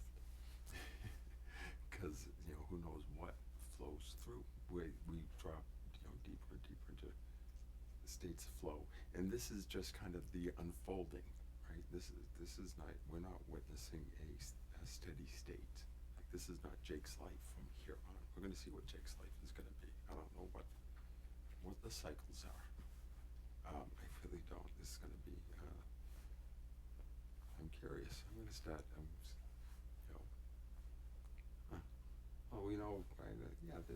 kind of some of the seasonality. Yeah. Who knows? I certainly know that the pattern over the last 3 or 4 days is not one that's, I hope that's not one that's in the regular. It's pretty intense. All right, I said I was going to pause this for a moment. And then we had the little lesson about the dogs. Okay, so there was the recognition of what's happening there. Because yes, when I'm, I think we'll know if I'm when I'm in the midst of having shit going on, they're reflecting me. So I'm thinking, as I'm watching this, it's like, well, I know that when I'm up at night, my dogs are active, and they're gonna do the dog thing. They don't bark as much at night as they do during the day. they don't need to, we're not doing this work during the day. But this is, so what are they to tell me? No, you have to, it's not this work, like this is how my day cycles. I consider it work. It's like I'm busking, right? This is the thing is, but so it's just what I call it. And I'm hoping that people will say that's cool. Yeah, toss a dollar in the guitar case or something. Maybe Jake can make his way this way. If that a megabucks or something. I don't know, maybe the town of Fairhaven could help out. In Berkeley. I'm sure Lakeville was involved there somewhere, or Freetown, one of the two. There was another town came over that night, that nearly 6-year-old man who wouldn't show his identification. They described me as skinny in the police report. Yeah, I was gonna try to take on both of them.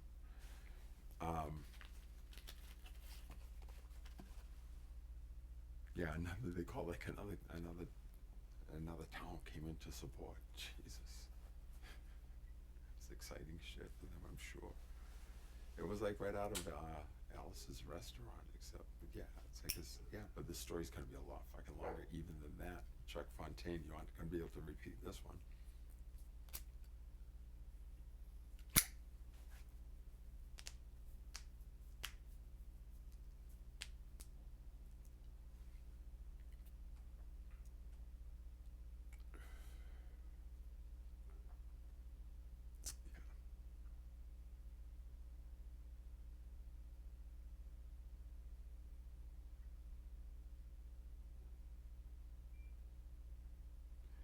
You know?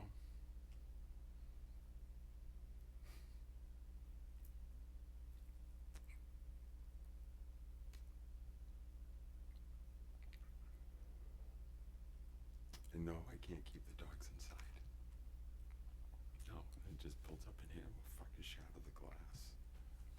But that's another thing I was saying. A lot of times, there are many times that as I'm watching the recording, you can hear the dogs in the background. They're not always outside when you're hearing that, even when you hear them barking. I mean, they could be in the other. I mean, my house sprawls. It sprawls. So they could be. It's not that big, but it just sprawls. And they could be like literally around the corner, down a couple of steps in the what I call the Great Hall.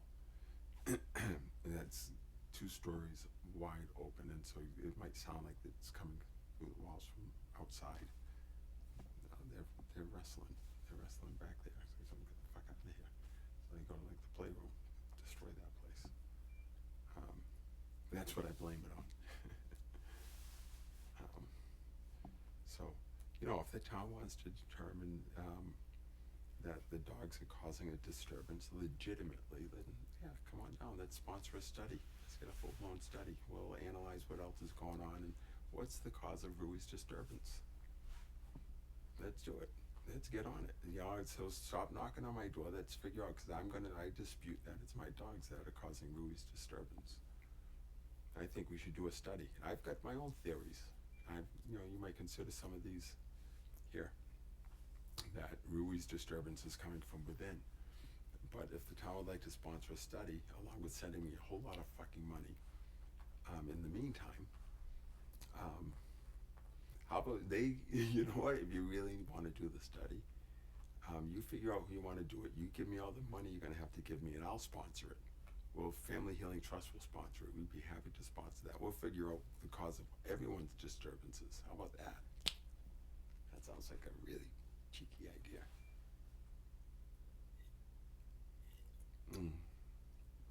I think that's brilliant. That's brilliant.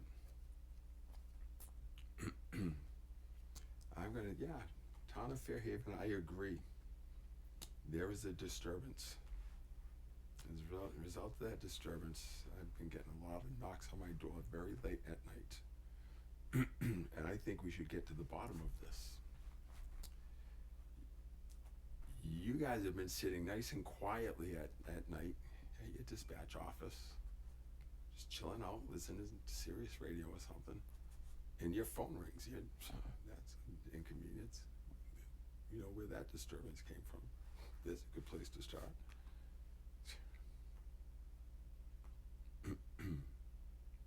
Prove to me that my dogs are the cause of the disturbance in my neighborhood.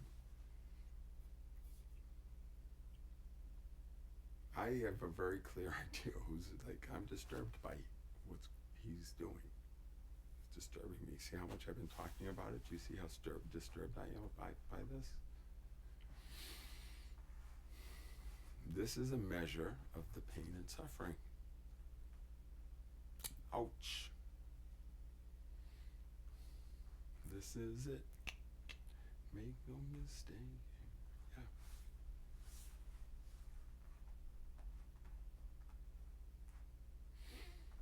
Mm-hmm.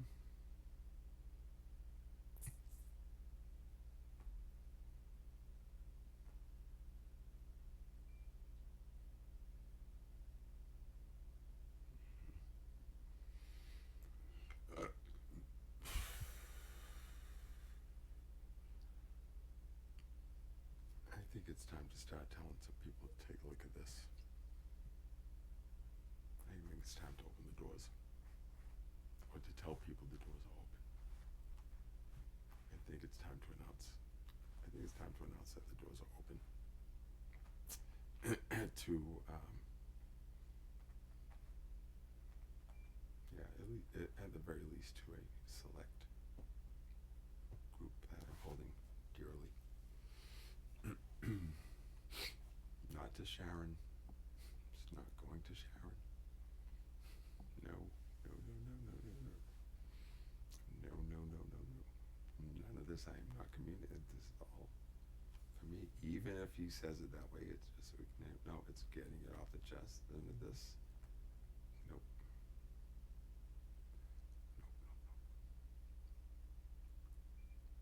I had a freak out. When Mercy took me to the jungle for healing after the thorough annihilation. She came back the second time. And we were doing our work down there, and apparently one day, one night or whatever, and I was in some, I was trying to figure out what the fuck had happened. I wrote an email that was addressed to Sharon. And I don't know, I didn't know if I don't know, but I wrote this email. And I didn't remember. I hadn't, it was like a super chaotic time. And so I was trying to reorganize and understand things, so things were kind of getting trapped in places and sneaking back in, and just time was shifting and everything. And so anyway, then I'm in the midst of this case, and this restraining order is in place, and it forbids me. Well, the restraining order was in place at that time. And then sometime afterwards, I stumbled upon this email. I looked at it, I was like, holy fuck. It was like, oh, yeah, I'll post it. I'll post it now. Through this, everyone's goes to y'all. I was like, oh shit. Did I send that? And it looked like I did. It looked like I'd sent it. It looked like it went out. I don't know. It was some funky. My computers were doing some weird shit, and my phones and everything. And yeah, it was almost like it was ghosted or something. It was just really weird. But apparently it didn't go out. I was like, fuck. Yeah. I mean, the last thing I want to do is violate that. It's been it has not been unfelt by me that I've been effectively forbidden over these past 6 months or whatever, 9 months, from going to Martha's Vineyard.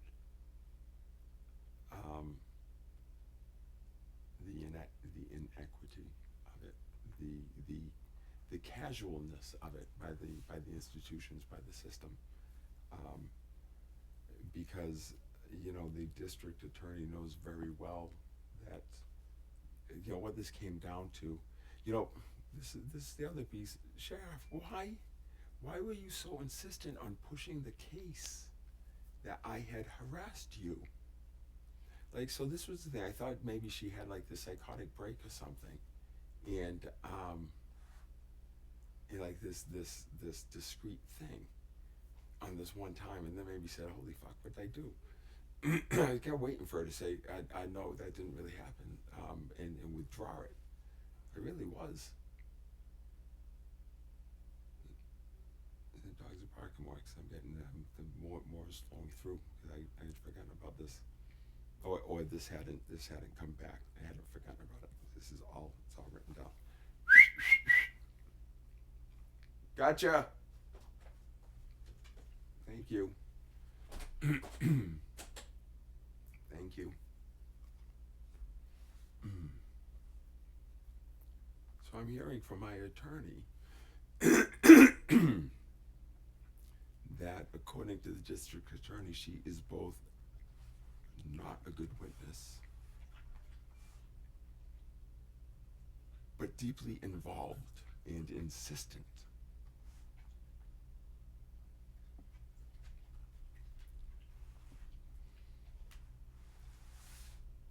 And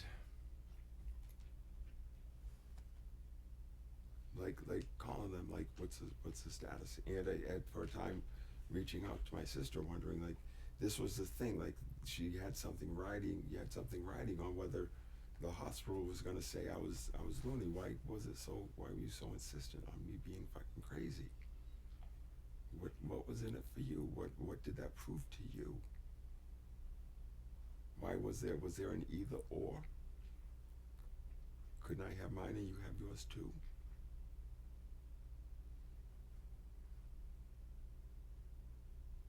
So not only you wanted me to be shown to be insane, you wanted to ensure that I was guilty of harassment after you told these untruths. Because like you, Sharon, you did the same thing that it's like the Rudy thing.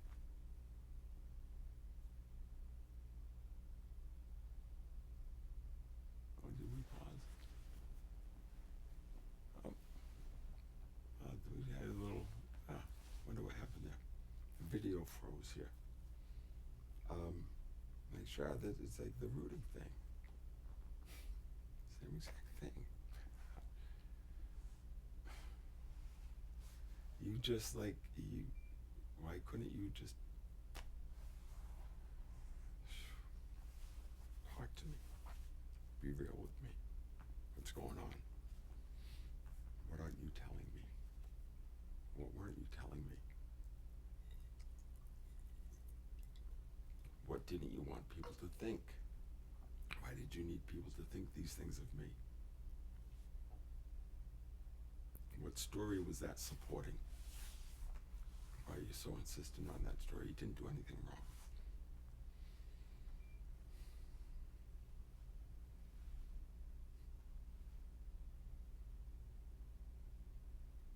You really think you're so afraid that I was going to show up at your door with your family there? Well, you'd be afraid to experience my suffering, my pain and suffering anyways. It would look too much like yours. But there was this degree of like, you were ashamed of me. You were like embarrassed of me. I embarrassed you. You should see yourself. You should see yourself those times, and there's plenty of them when I make room for you. You take it. You take it. What do you think you look like? You know it, like you can't keep from, I get it. I get it.